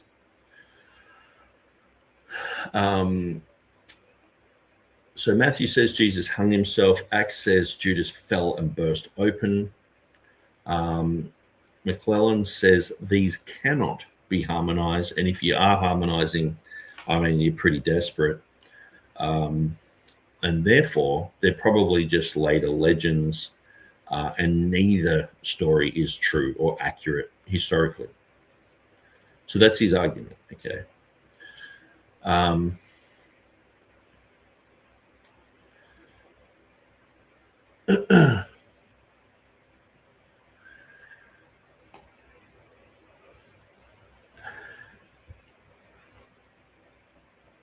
So Judas hung himself, Book of Matthew. Number 2, the body later fell. It uses the word fell. So usually if you use the word fell, you fell from somewhere. You were once in a standing position. You were once in a stable position, but you fell down. Like, to fall down, there would have to be some sort of cliff, some sort of, you're up a tree or something like that, which makes sense. If you've hung yourself, you would usually have to cut you down, or if you bloated up, you would fall down. Okay. And so when he hit the ground, his body burst open. It wasn't a supernatural thing. Like, anyone who would say that, it's just, you're reading into that something that it's not even describing. He's saying that it's implausible, but it's actually extremely plausible that this is what happened. Because let me just explain this. So my understanding is Jesus died on a Thursday. Now, I've had this position for over 20 years. And what's amazing is I often come against the new YFB guys like Stephen Anderson and their anti-rapture type of concepts. And they're like, after the tribulation, this and that. And they have all these dates and they try and do the math on the book of Revelation and all that. Now, I've gone through a lot of their stuff. And what's interesting is he actually used to have a Wednesday position, that Jesus died on a Wednesday. He rejected the Friday one, jumped to a Wednesday one, but now he's adopted the Thursday one that I've had for years and years and years. And I'm like, so you've finally done the math properly. Now all you have to do is do the math on the book of Revelation, and you'll see that you're wrong on your eschatology, and you need to come to my position. But what's amazing is a lot of people are coming to that Thursday position, because I think it was like Chuck Missler just said Wednesday. Even when I wrote my first Easter article in 2005, it was published, I think it was 2007 or 8. And the guy who published it for Contending Earnestly for the Faith, Christian Witness Ministries, he was a Wednesday guy, but he allowed me to put the Thursday material in there. But why am I saying this? Well, when you understand that Jesus died, so Judas betrayed him on the Wednesday night, okay? That when they got together and had the Last Supper, that wasn't the Passover.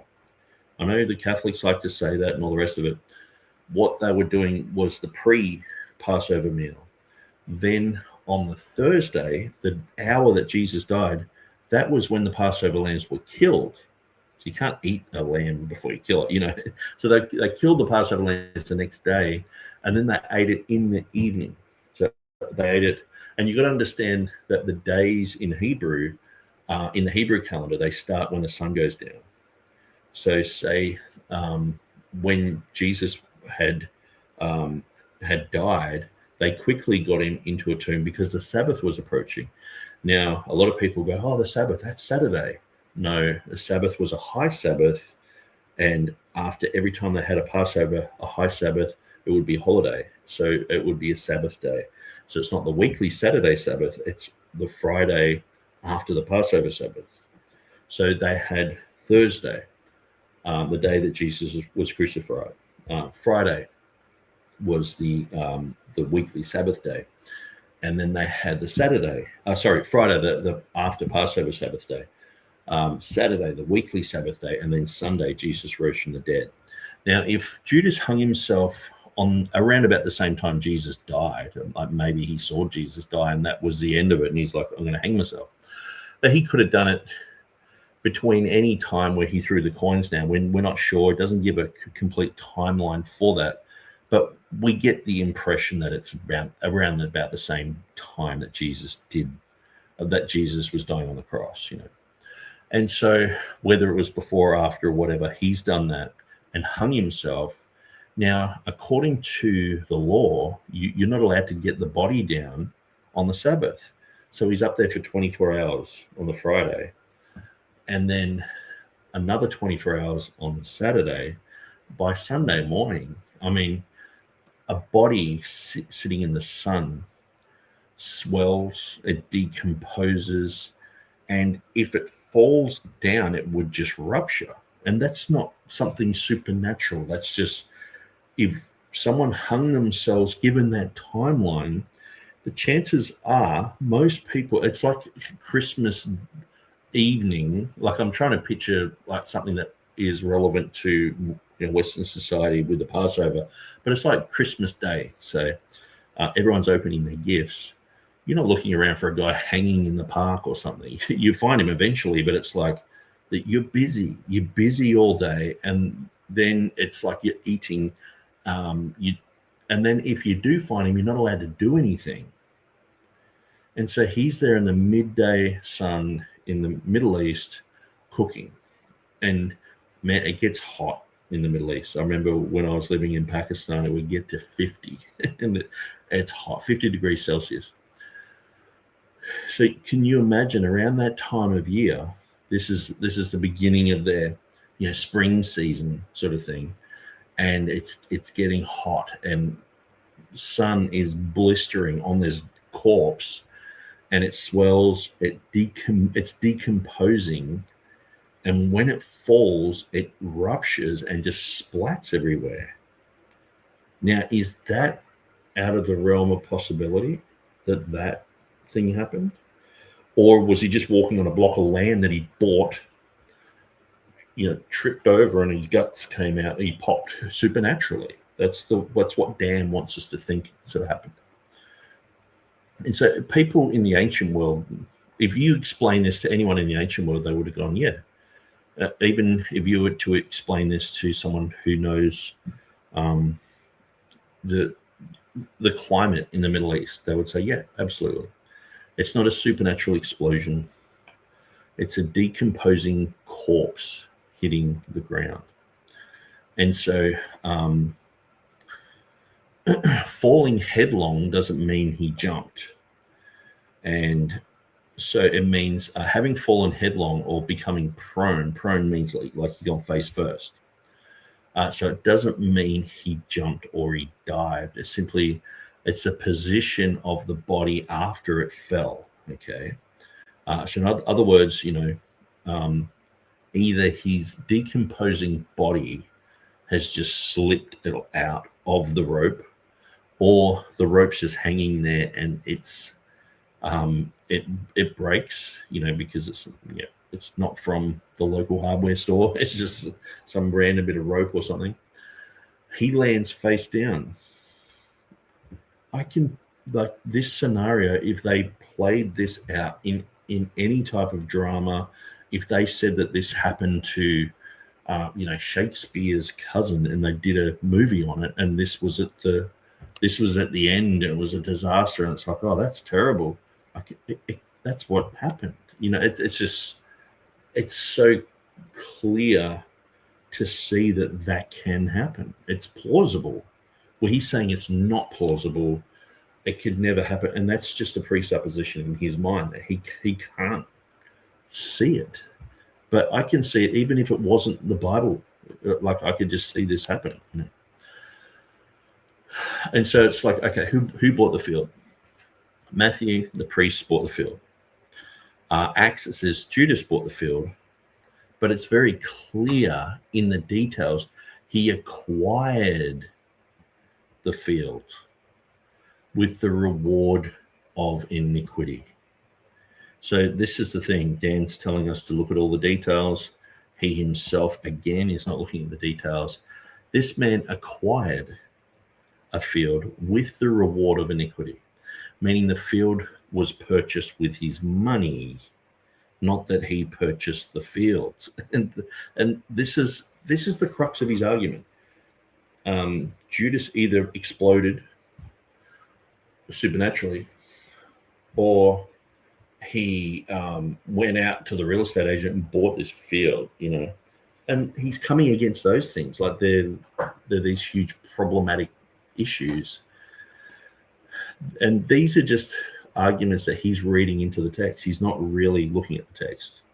He's not looking at the word acquired. So even though the priest handled the transaction, this type of language is in ancient writings. And so if a criminal buys a house through a local seizure, the people still say he bought that house with stolen money. It's a common thread to speak like that.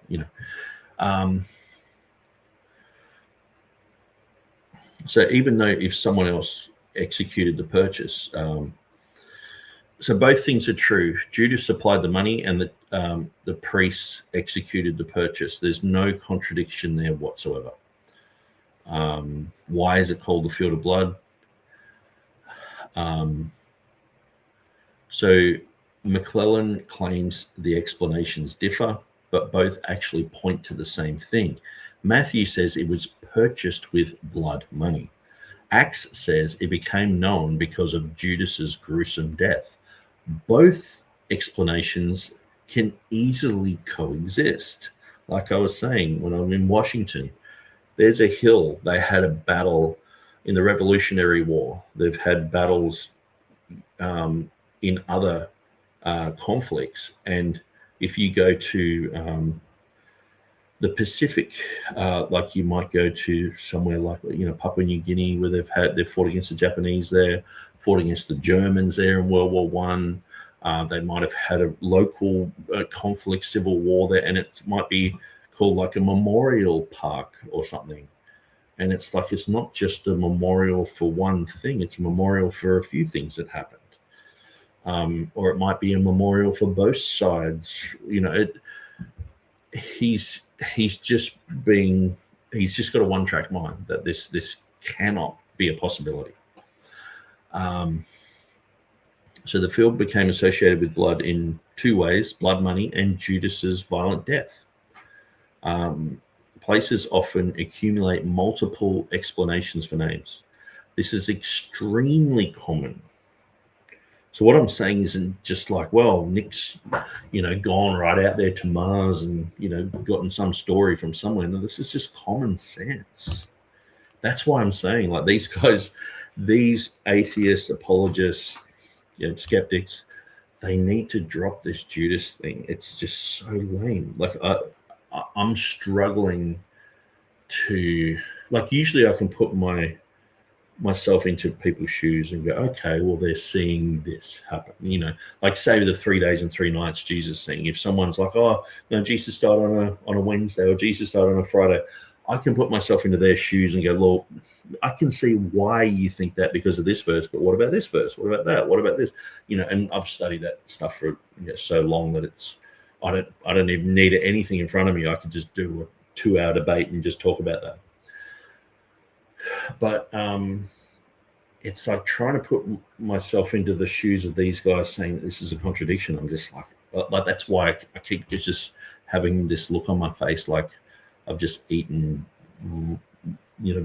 rotten sardines or something. I'm like, it just, how can I explain that something is so lame? In other words, and so Matthew invented private conversations, apparently.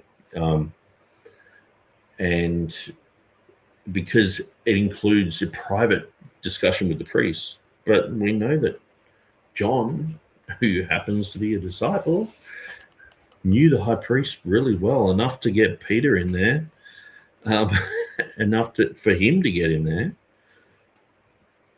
The gospel writers had access to eyewitnesses, early Christian testimony, Jerusalem insiders,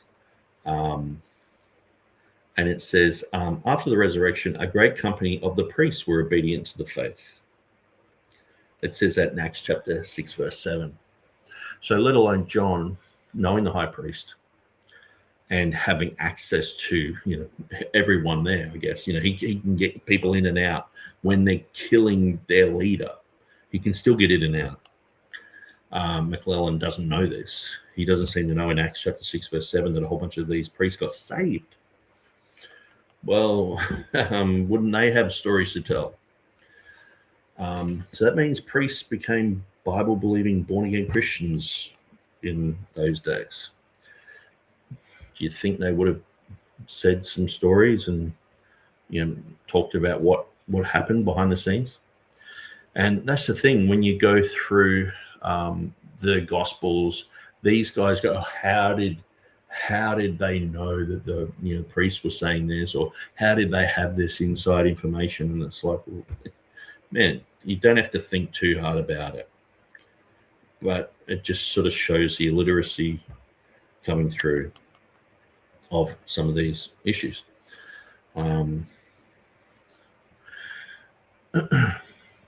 So these are priestly discussions that could have been easily reported later, either through John, through some of the other disciples, or through some of the priests who got saved. It's like I'm just sort of rolling my eyes going, just do a bit of homework, before you make these type of statements. just do a bit of homework,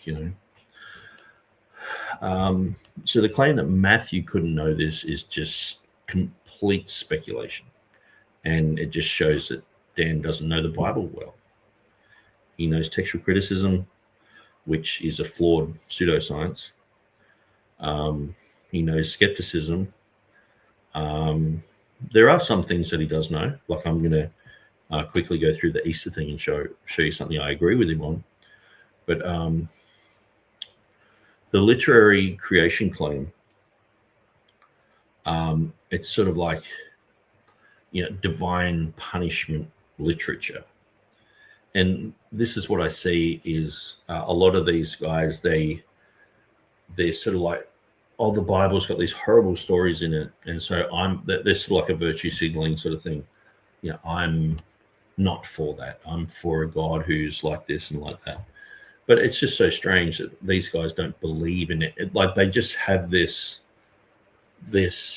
morality for like no reason. Now I know Dan says he's sort of like a Mormon, but I'm not really sure how he could even be a Mormon.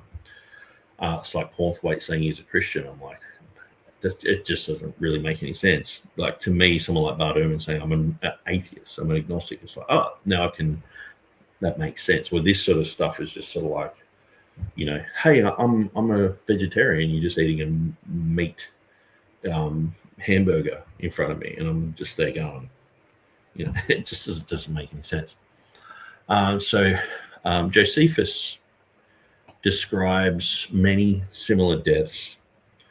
The New Testament records similar events. Acts chapter 12, verse 23, Herod Agrippa, who was eaten of worms and gave up the ghost. Ancient historians didn't sanitize death. They described it vividly. Josephus, he talks about this and talks about, he was eaten by worms. It's probably a 2-year thing where parasites had eaten him up.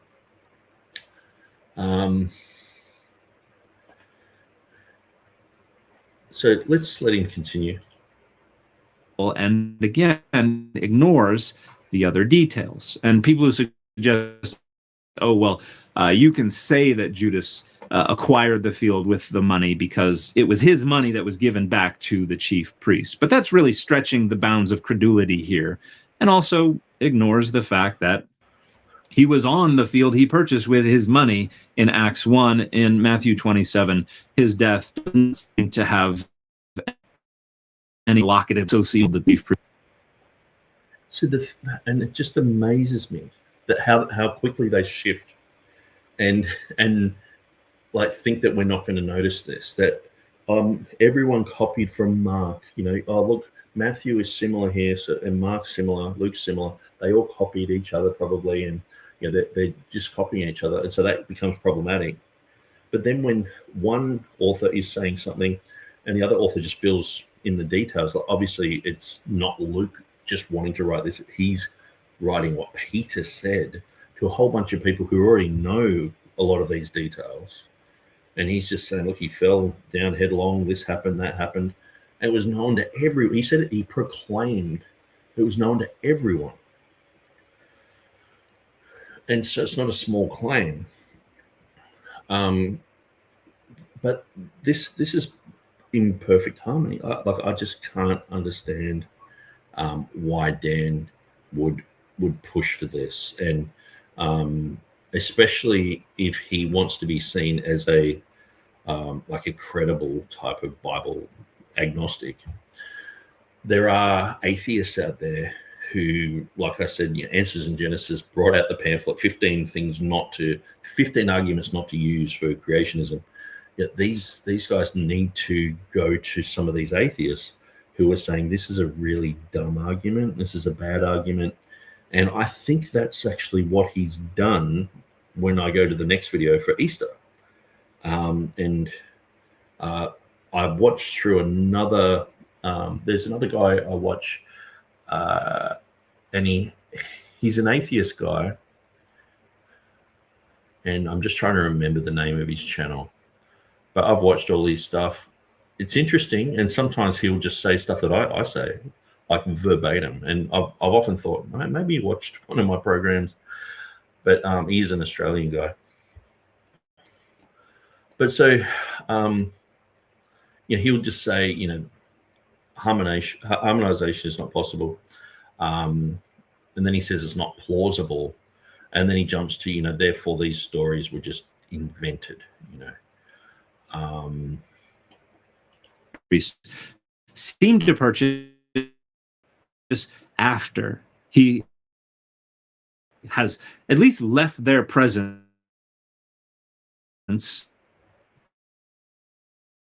their awareness, and probably even already, according to it doesn't have to be like this sequence that's like we've got 5 minutes in between. That could be writing about what's happened, because you look at the way Matthew wrote. I think it's even in the next chapter, because we're looking at Matthew chapter 26. In the next chapter, it says that when Jesus rose from the dead, a whole bunch of people after the resurrection were seen in Jerusalem. So he'll talk about a different narrative, like talking about something that happened outside of that chronological sphere, and it occurred 3 days later, or a little bit afterwards, and he's got no problem with doing that. So that seems to be the pattern of how Matthew writes, but Dan just doesn't want to see it that way. Is it outside the realm of possibility to harmonize these two stories? No, but it's not. So is it outside of the realm of possibility? Well, Dan's already weighed it all up, and it's like, well, Bart Ehrman's doubling down on this silly thing. Cornthwaite, he's saying that this is the main thing that made him leave Christianity initially, and he came back and said, I'm still a Christian, but I don't believe the Bible. It's like, oh, whatever. So there's a whole bunch of people who he knows and has influence with, and who are doubling down on this silly narrative.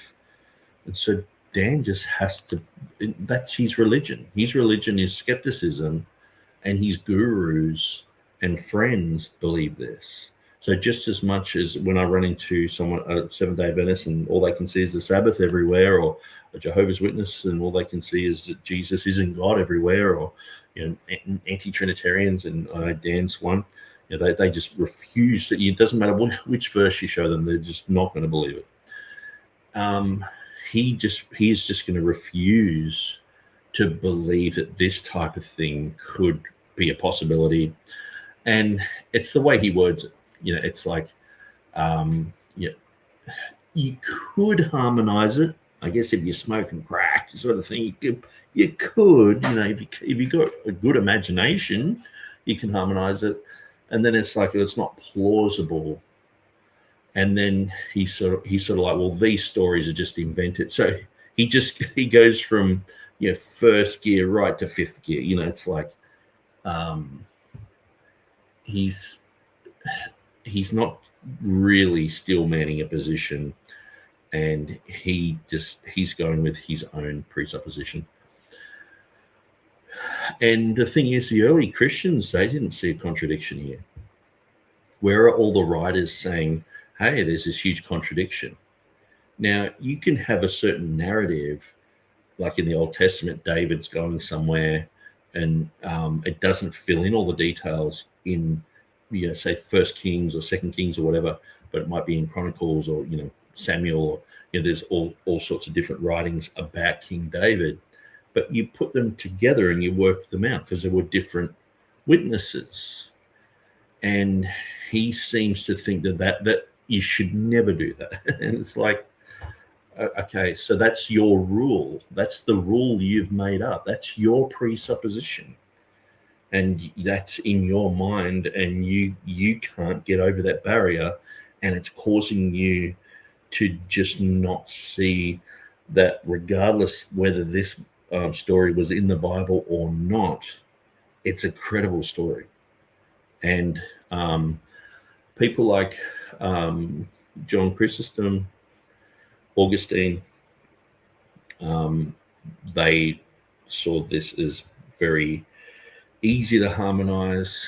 The Bibles in the Reformation period, they many times would just put in the book of Acts in brackets, and he hung himself. So I might just quickly get that up. So let's just go to Textus Receptus Bibles. And we'll go to Interlinear. And we'll go to Acts 1:18. Okay, King James Bible 2016. That's the one that I worked on. You can get the 2023 edition that I've worked on there. Now, this man purchased a field. So I won't read through the ones that we know just have the actual text. But it says here in Bishops, and the same hath now purchased a field with the reward of iniquity. And when he was hanged, so notice that they've actually put that in there as like a bit of an italic, or like in the King James, they might have Goliath's brother in italics, you know, so it's to help the reader go, oh, okay, well, that's what happened. In the other historical narrative, it talks about this. This is helpful. And so it just says, and when he was hanged, he burst asunder in the midst, and all his bowels gushed out. So there's just no problem with people reading through that. It's like, now he purchased the field with the reward of iniquity, and when he was hanged, he burst asunder. So obviously that's not there. It's from Matthew. It's put in there. But they did this just so, you know, people would go, oh yeah, that matches up. And they didn't see a problem with it. Where Dan's just like, oh, all I see is just problems. You could never harmonize these. It just makes sense. Like, look at this one.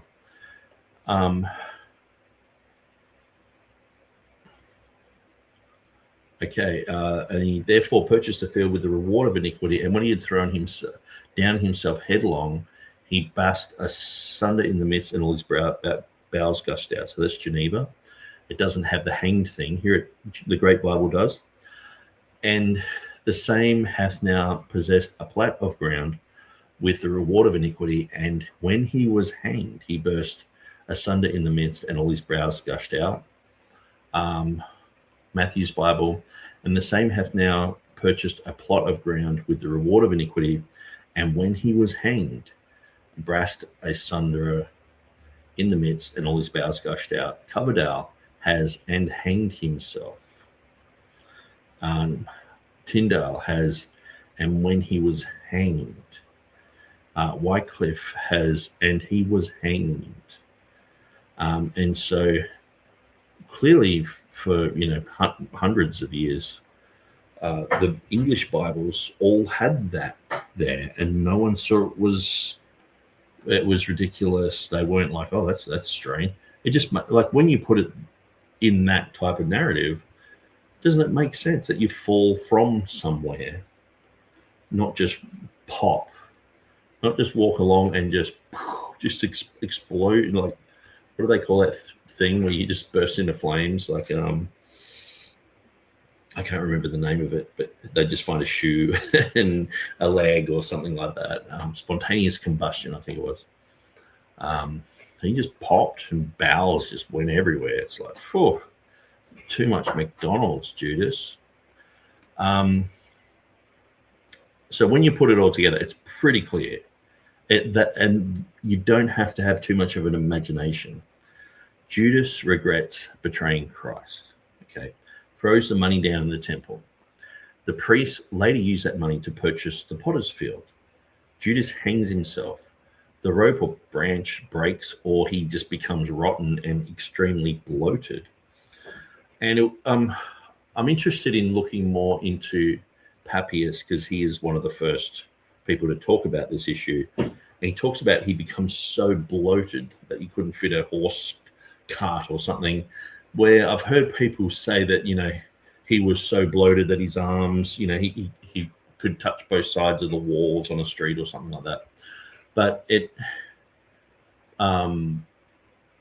for a body to bloat up like that, to be in the sun, because we're only just sort of thinking that his body was there for like 3 days because of the whole narrative of Jesus resurrecting on the Sunday. It's like, oh, they would have found him by then, sort of thing.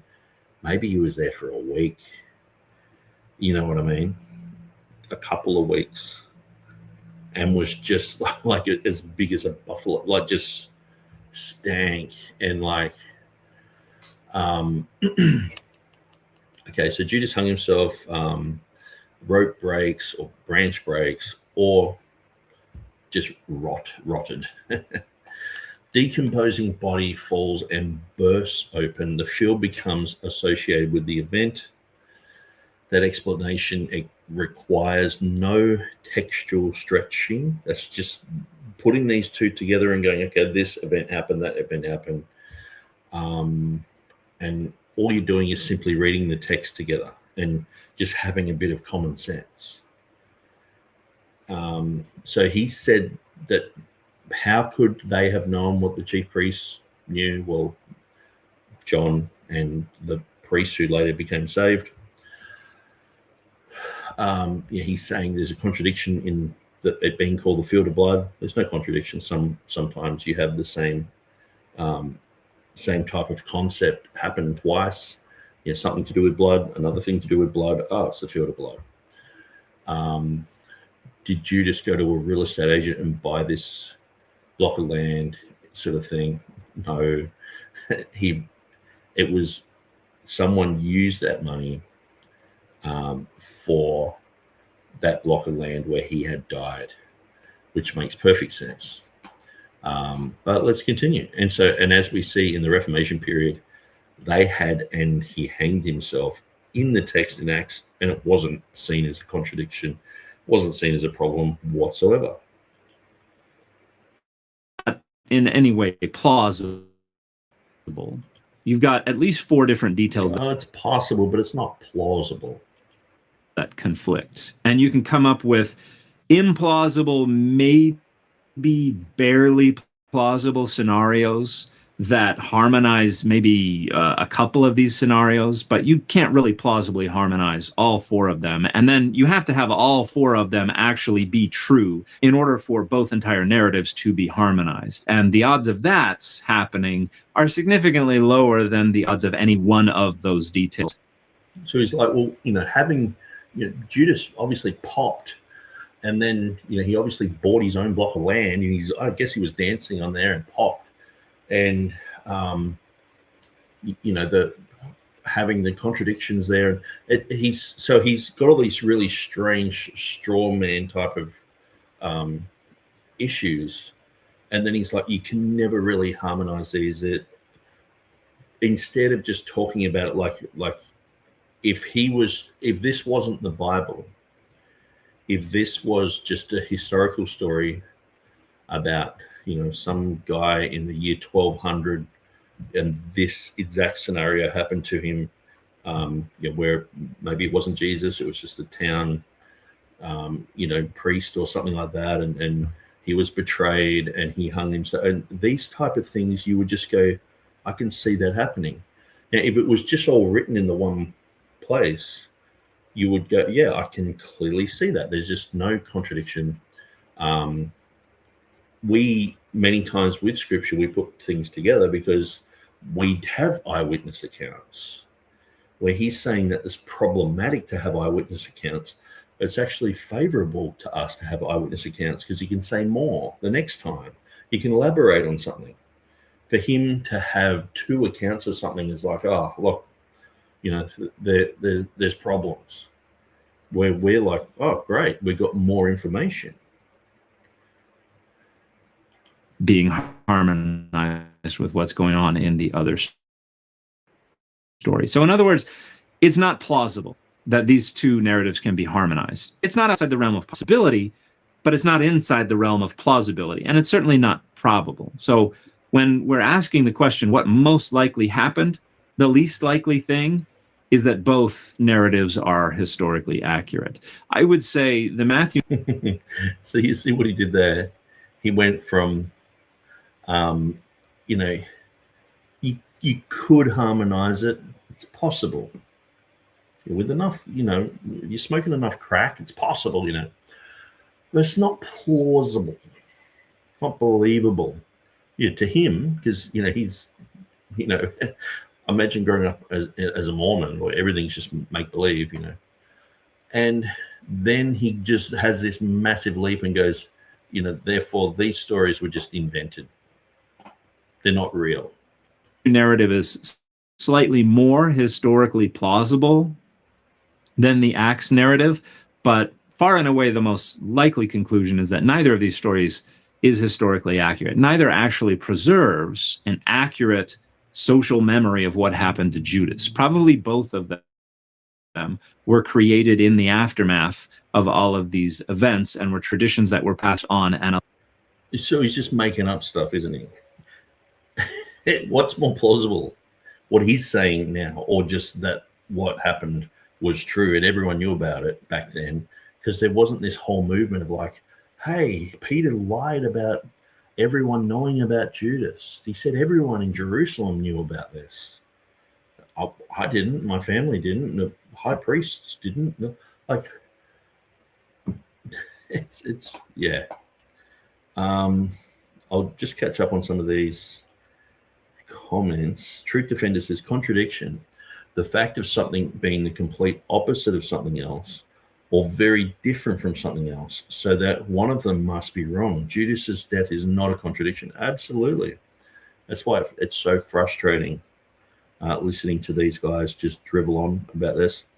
The biblical accounts that are not contradictory. Both the hanging and falling can be true. Yeah. And absolutely, they do just simply complement each other. Britty F says yes with a question mark. Odd people accuse the Bible as lies, but then quote any left field text, although they've been proven to be forgeries or inaccurate. Yeah, and that's the thing, you know. Someone like Dan, he follows the critical text, and oftentimes he's saying, well, Codex Vaticanus and Sinaiticus are the best, and, you know, they have the better readings, and so this, you know, silly Textus Receptus thing is wrong. And so he's already like way out there with that type of information, just favoring these two weird manuscripts. And so, and Mormonism, I mean, man, all you have to do is just type in how the Book of Mormon plagiarizes the King James Bible, and you just left there going, Joe Smith's just copying bits, like complete sections out of the King James. And this is the mindset that he's in. He's like, well, it's just, you know, it's a religion. So I don't even know what he thinks of Mormonism. It's hard to say with these people. Some of these people, they like the culture and everything, but they think it's a weird thing, you know. Like Cornthwaite, he's like, I'm a Christian, but I don't like Christianity. It's like, I don't like the Bible, but I love Christianity and the Bible. But then they'll turn around and try to be fun. You know, this is part of what they're doing, because it's like if they're all serious, and then people take them seriously. And so when you critique them like this and you pull them over the coals and say, actually, no, this is plausible, this is possible, these stories weren't invented, you're just making this up out of, you know, because your skeptical cult doesn't want this story, then they can turn around and it's like, oh yeah, Captain America and Thor, and, you know, the fun stuff, you know, we're just having fun here. And that's what Cornthwaite says a lot of the time. Oh, we're just having some good fun here. This is good fun. This is exciting, you know, this type of thing. But then he'll talk about how serious, you know, the Bible damages society, and people, you know, are killing themselves because the fundamentalist Christian, you know, so they get all serious about it. But then they want to keep it all lovely, and, you know, it's strange. But this is just the generation that we're in. Elaborated on in the process. By the time they got to the authors of Matthew and Luke, no real relationship to historical events can be established or determined in any accurate way. Most likely, these are not accurate recountings of what happened to the historical Judas, if we conclude that there was a historical Judas. And I tend to be... He doesn't even believe Judas existed. It's like... about 60-40, there probably was a historical Judas. But however his life ended, I don't think we have memory anywhere in the New Testament. Certainly, it is not the combination of Matthew 27 and Acts 1. That is almost impossible. Not almost impossible. Like seriously. Like I just, like, if this is almost impossible, and like what about all the other stuff he talks about? Like that this is a precedent to go, okay, well, what about the next thing that you're saying? If this is almost impossible, like I guess you just can't believe like anything, because this is completely possible. If you just get this story and put it into a secular work, or you put it into a different time period, put it away from Christianity where these guys have a hatred and a bias towards it, you can see this would make sense. Quite impossible, but certainly it does not reach the realm of plausibility. Again, the most likely scenario is that both literary creations, both of them are traditions that were ginned up after all of this stuff went down. But he's just making that up, isn't he? Most likely someone just made it up and blah, blah, blah, blah. That's his answer. It's not, he hasn't really shown any contradiction.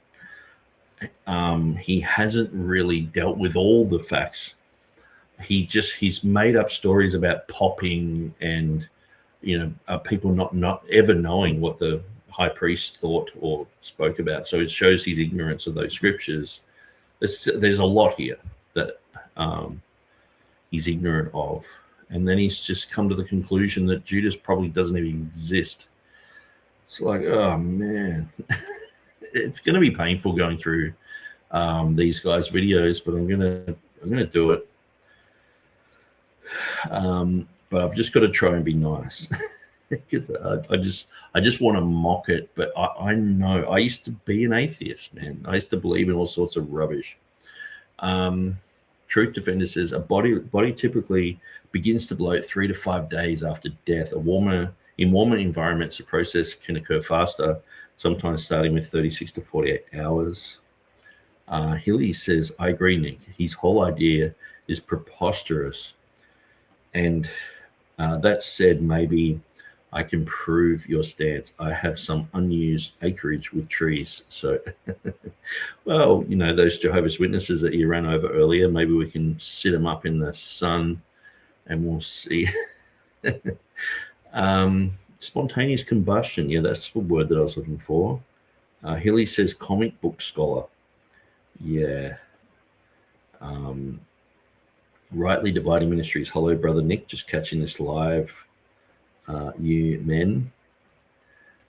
So this may be a bit unrelated. You mentioned in one past live that Matthew 18:19, the King James saying, teach all nations as supposed to make disciples of all nations in modern translations, which the Greek says, I believe the rendering of the KJV, but the teaching of all nations does differ from the Greek. How would you explain Matthew 28:19 as the correct rendering of this verse? Thanks. So I believe the King James is correct with teach all nations. When it says make disciples, to make a disciple is you have to set yourself up as a teacher and they're the student. Okay. When you teach, you're doing that in a certain way, but to make a disciple, for me to enforce something upon someone else without them being willingly open to that, which we see happen in a lot of churches, this whole thing of heavy shepherding and, the whole, like say in Bethel, the culture of honor. You got to honor your pastor. It's just inverted, where usually it's the pastor saying, hey, you better do what you're told or else I'm going to guilt trip you or preach about you or do something, and you get manipulated by someone, which can happen. But the Bethel thing is like inverted, where it's like the people who are underneath the pastors are saying, please give me, give us more authority, teach us more, show us more, we'll obey, sort of thing, where that's sort of taught by the leadership, but it's just backwards, it's the same sort of thing. But the whole thing of making a disciple, how can you actually make a disciple? How can you make anyone do anything? When Jesus said, teach all nations, you're putting it out there for people, but it's up to them whether they listen, whether they take it in. You can't make anyone do anything. And I guess that it comes down to the word make, whether it's molding a disciple. Now, I do believe in discipleship. I mean, I've got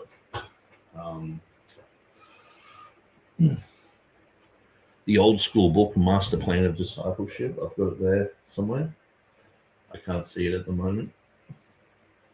But yeah, the Master Plan of Discipleship, and I used to be in a church that was pretty heavy into discipleship.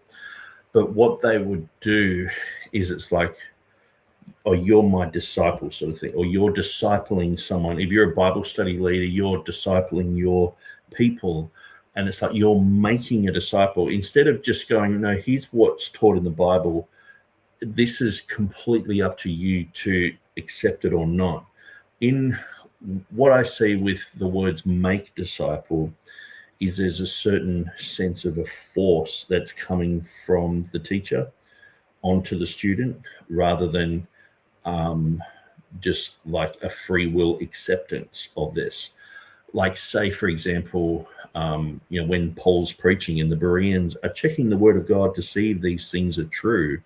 In some churches, if you were there and the pastor was preaching and you're like, I'm just checking the Bible to see if what you're saying is true, they'd be offended at that. And they're like, I'm preaching it. I'm telling you that that's what it is. And so it comes down to authority. And most churches have a really unhealthy view of authority.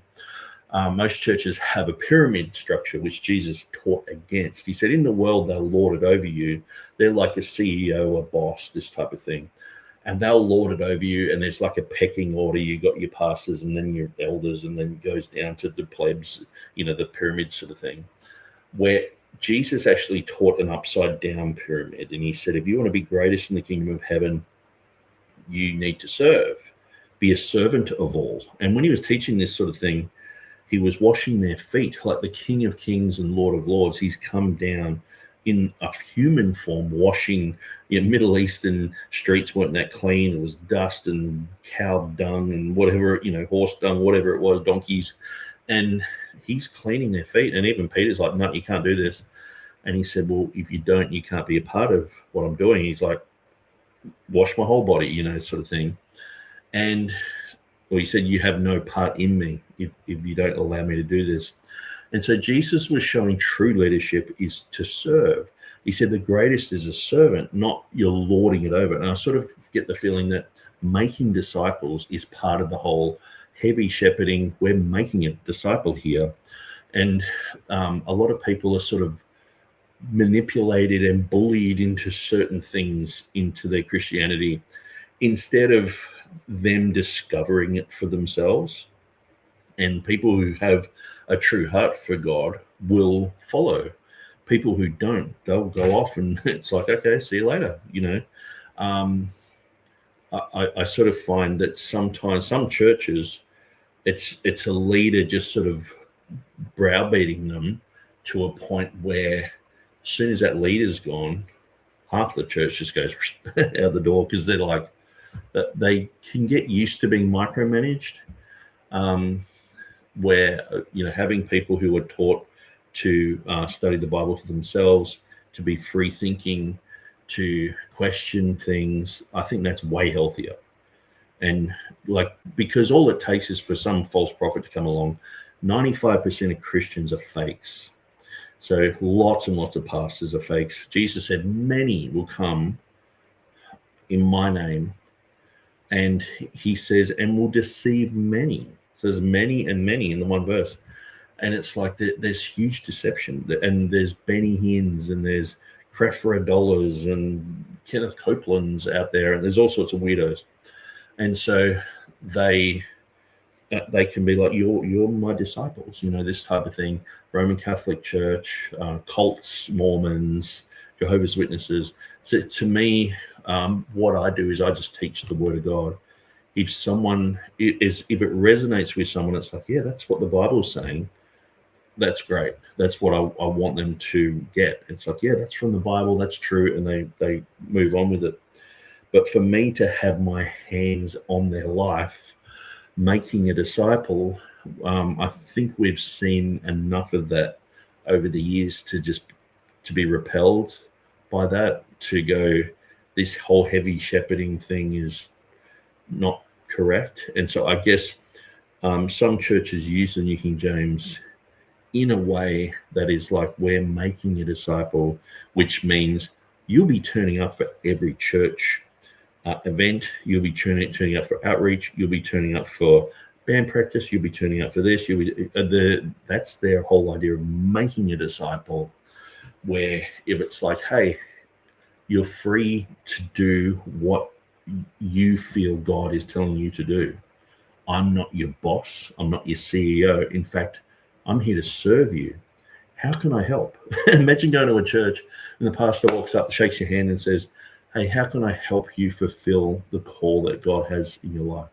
It's just the complete opposite. Usually you go into a church and they're like, oh, can you play in the band? You do stuff for us, come on, start running on the treadmill for us, sort of thing, where to be a servant. And so this is why a lot of pastors are schizophrenic, because one minute they're like, a lot of people think that they're an Old Testament king. They're like King David, and they click their fingers and someone's going to run and get them a glass of water from some well somewhere. And, pastors think that they've got this authority and they're the boss. But then they read these scriptures, Jesus served them and washed their feet. They're like, the next day they're like serving and washing feet, and they're down at the local place giving out food and all this. And the next day they're the boss. But it's because they mix the New and Old Testament. You got to have a new covenant theology, a new covenant mindset. Get rid of the old, get rid of the whole we're the boss, we're the kings sort of thing. We're all kings and priests. We're all equals. And so when you see everyone as equal, you don't see authority. You can't, when you see someone who's a Christian as completely equal, but you just want to serve them in a sense where you want to help them, you're not just lording it over them, but you're coming under. There's a difference. And so anyway, hopefully that helps a bit. If you go to my videos, I do some on authority, and it's pretty much all that sort of stuff. And it probably will help if you want to know my position on that. Following Truth LJ's in the house. Dan, well studied, but wrong on so many conclusions. Dan follows secular scholarship, so obviously his conclusions align with that. Yeah.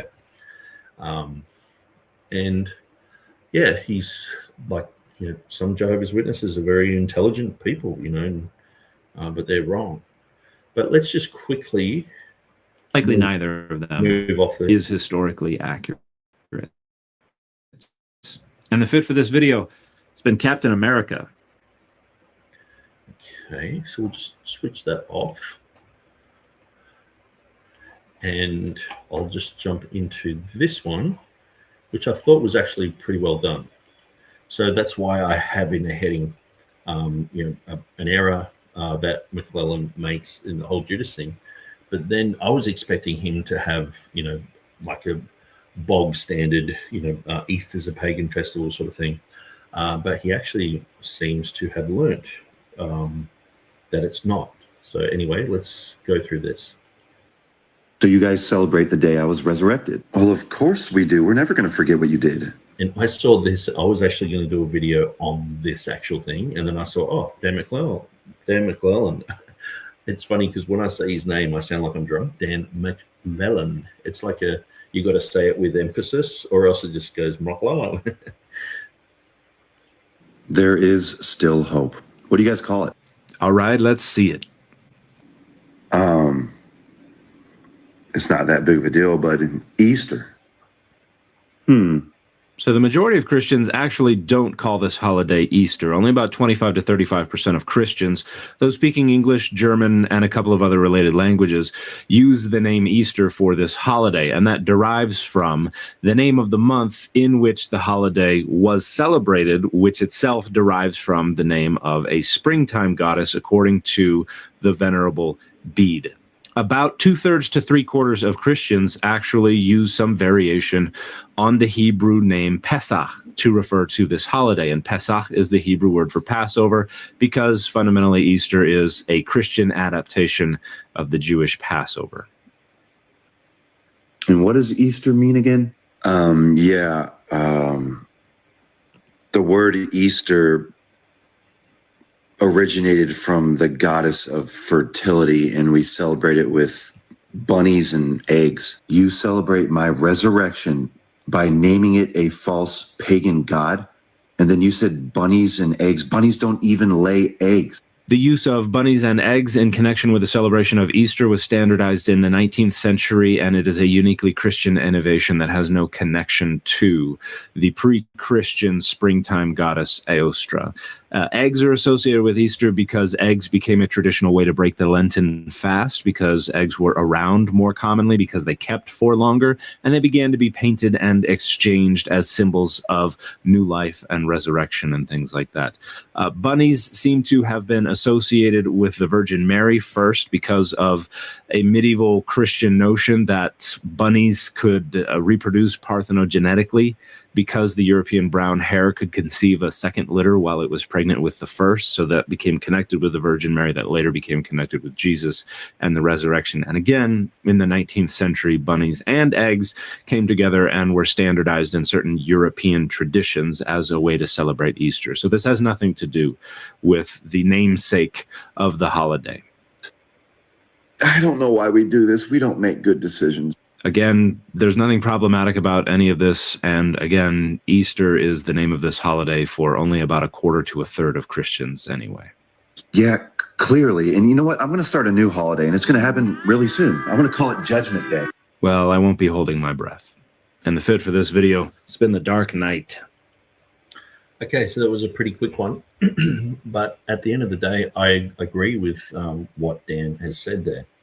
And I guess the thing is, for the last 20 years, I've been saying that type of thing for so long until, you just become like an expert at it.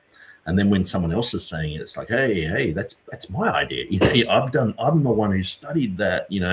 I'm the one who was from the point of Jesus's death. I might just get rid of that because I might scroll somewhere. But you know what it's like when someone says your thing, and then you're like, hang on, where'd you get that from?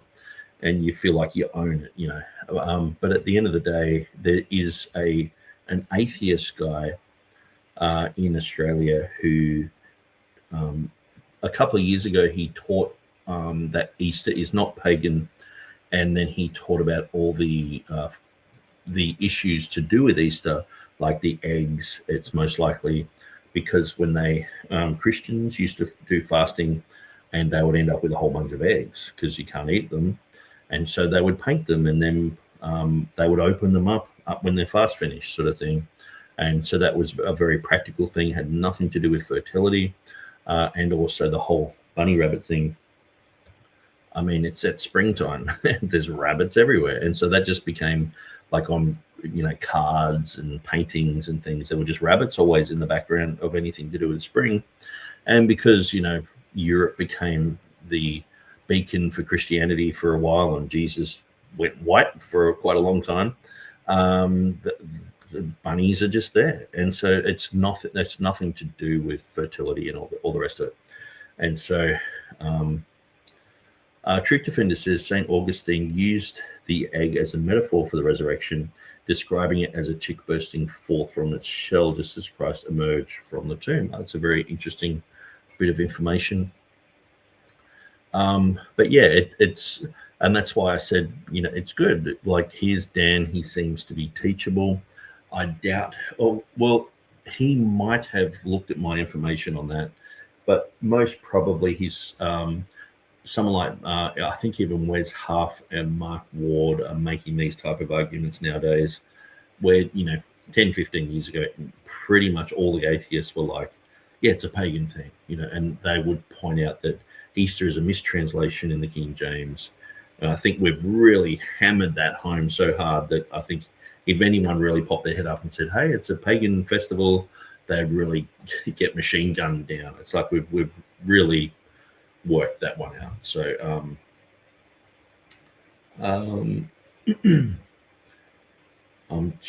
I might have a quick look at my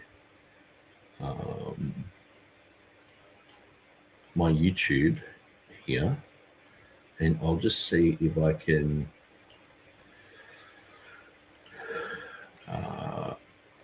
get that atheist one, because it's actually quite good, and it is one of those channels where I watch it through. They don't believe in God, but it's like there is some very interesting things that they say. So subscriptions.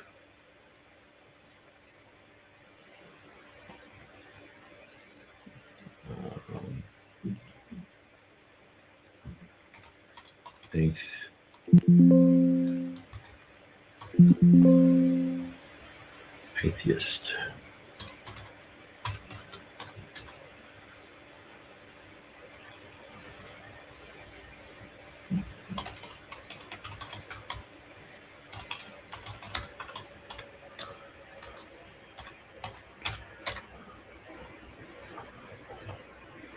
History for Atheists. There we go. Sort of in a roundabout way. And so, yeah, 3 years ago, he did the Easter is Pagan one. And so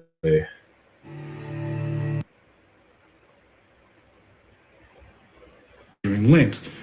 So he's a fellow Australian guy. Obviously, he's an atheist, but he has some very interesting things to say.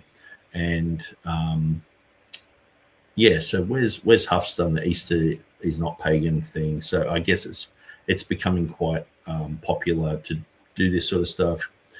And the History for Atheists one, which I'm plugging, obviously he interviews Bart Ehrman, so it's not going to be, he actually interviews McClellan on the Hebrew Bible, so that would be interesting.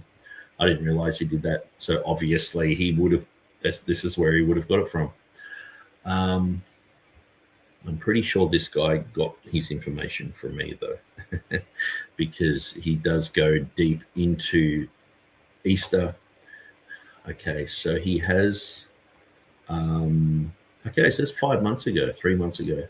So he actually said he was going to shut his channel down. Anyway, so I haven't looked for a long time. Okay, so he has here Easter and Pagan Origins. So that was 2 years ago, and that's a really good one. So he interviews this guy. This guy just points out where the eggs come from, where the bunnies come from. None of it has anything to do with paganism whatsoever. So it's really good to know that sort of stuff. And the thing is, too, they're referencing stuff that atheists would have to go, yeah, okay. So if you are ever debating with an atheist, it's good to just get their material and go, okay, well, that's what they're saying. Oh, he has Derek on there too. That would be interesting. I didn't realize, because I guess I've overlooked some of these guys for years and just gone, who cares? It's like looking at this guy. I don't know who he is, but or this guy, and then all of a sudden you're like, oh, it's a familiar face. But this one here, I would recommend everyone watch The Great Library Part 1 and The Great Library Part 2. Very good information, talks about the whole concept of the Great Library of Alexandria, because one of the things that atheists say is that Christians burnt it down because they didn't want any people to know anything about anything else but Christianity, and so they burnt it down. But it goes through the history of the Library of Alexandria, talking about how there were multiple fires over the years. Certain parts of it burnt down, and they rebuilt certain parts, and other bits burnt down, and people would come through and loot, and then they would fill back up with books, and then it has a huge history, and so it's a very interesting thing to listen to. So it's just good history. So I would point you there if you're an apologist and you want to get some interesting things from this guy. But like I said, obviously a bit of a caveat. He is an atheist, and he might just turn around and say, hey, the Bible's rubbish, blah, blah, blah. But it's like, okay, that's what you expect. And look, he is favoring Dan here and Bart Ehrman. And that's the thing. These guys are in a cult. And they get information from each other. But yeah, I wanted to give credit where credit's due, that Dan was correct on Easter. Now, they're probably the only thing that I would disagree with, but he didn't actually say that Easter comes from a pagan goddess name. He said Bede said it came from a pagan goddess name. Now, that's been questioned. He's the only person who ever said that in history. Now, I know Alexander Hislop, he's popularized that idea, the Grimm's fables and all the rest of it. But C.F. Cruz in 1851, he said that the word Easter comes from Auferstehung, which is the German word for resurrection. He said that's where Easter comes from. He said Easter basically means resurrection. The German equivalent is Oster. We know from the East, Österreicher or Austria.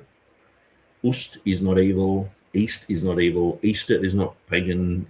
Like these words, but people did not, all the way through the Reformation period, no one said, hey, Easter's pagan, we can't use it or anything like that. This is something Bede said, but it was being challenged because usually what he couldn't find information for, he would just speculate as being some sort of goddess somewhere. And so that's what's thought about this. But Cruz, he actually, I think he did the whole works of Eusebius.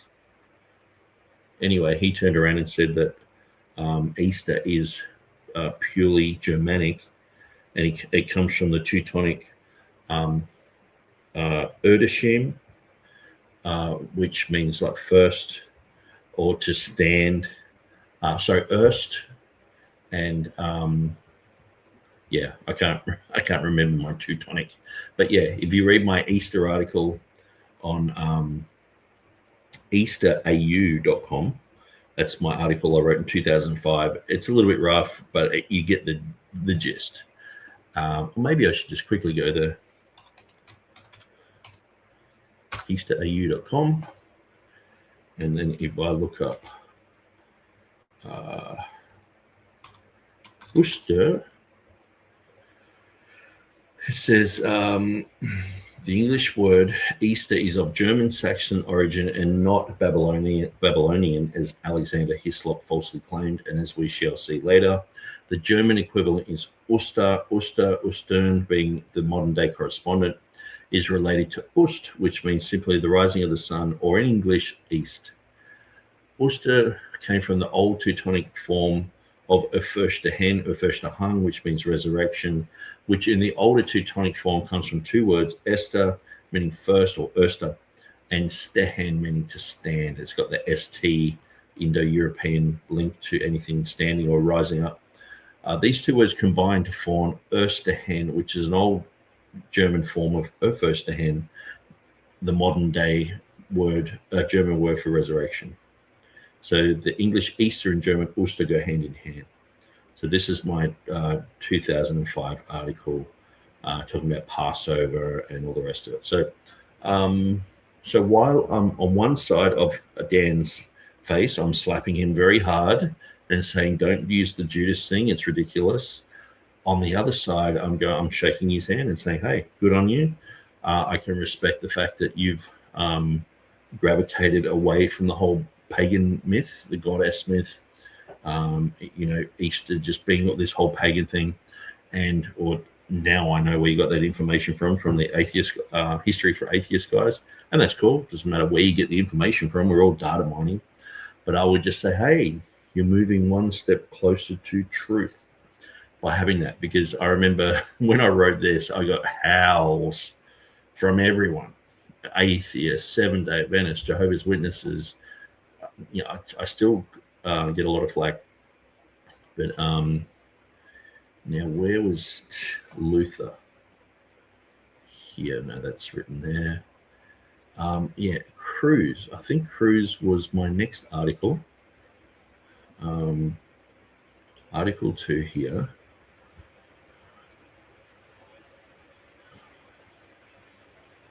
I'm pretty sure CRU. Yeah, he did Eusebius's Ecclesiastical History, C.F. Cruz.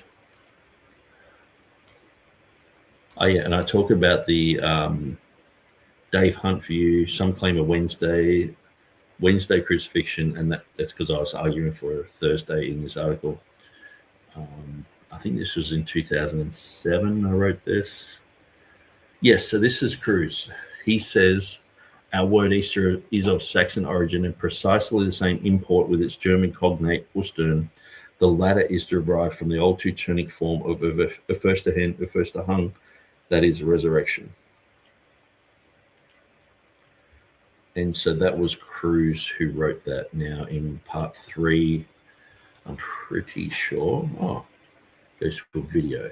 That's interesting. Part 3 here. Okay. And if I can find Cruz.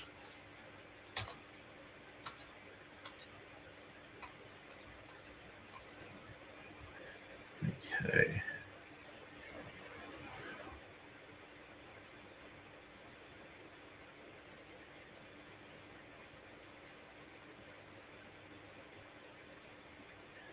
Anyway, I am going to shut this down. So let's have a look. Truth Defenders says the origin of the Easter egg hunt is often attributed to Martin Luther, who organized them for his congregation to mirror the joy he felt by the woman who first discovered Jesus' empty tomb. Wow, there you go. Bear now Esaias, I'll just say Bear. Hey, is there an open panel? Yes, sorry, there's not going to be an open panel tonight. I do that every now and then, though. Oh, yeah, I can say a lot about that as I'm a Catholic myself. Okay. And walking with God stuff. Who is a cult? Atheists. Yeah, atheism. A lot of these guys just, they believe each other. If Bart Ehrman says something, myth vision guys are like, I trust what Bart Ehrman said, but where it's easily debunked material. Yeah, Dan will follow him as well, and they all seem to have the same opinion on this Judas material, which shows that they're not actually free thinking people. They are following each other. They have their own gurus. They have their own teachers who you don't buck the system. You don't come and just challenge Bart Ehrman and say, hey, what you're saying here is completely wrong. And that they don't usually go outside of the realms, and I'm talking about these particular guys who are famous on YouTube. They don't usually go outside of the realms of the critical text is probably the Bible that we should go with. They don't go even with Byzantine priority or majority text or Textus Receptus or Aramaic primacy or anything. They're all got the same Bible. And it's like, do you guys think for yourself? Do you have a different, have you had an original thought about all this? And so that's what leaves me thinking when I go through the Judas stuff, they're all saying the same thing, but it's all easily harmonized. And I'm like, why are they doing that? And it's just because it's like, any group like the Jehovah's Witnesses, they've got their own mantra. They say the Seventh-day Adventists, you got to have the Sabbath thing. But this Judas thing is like a Sabbath rule. You got to believe it's a contradiction, and it doesn't matter who says the most convincing thing about it. It's like, let's just all admit it's a contradiction. And I see this with anyone who has an anti-stance, because there are anti-King James people. Now there are arguments that have been brought up for 20, 30, 40 years to show that someone's argument is just silly about a certain reading in the King James.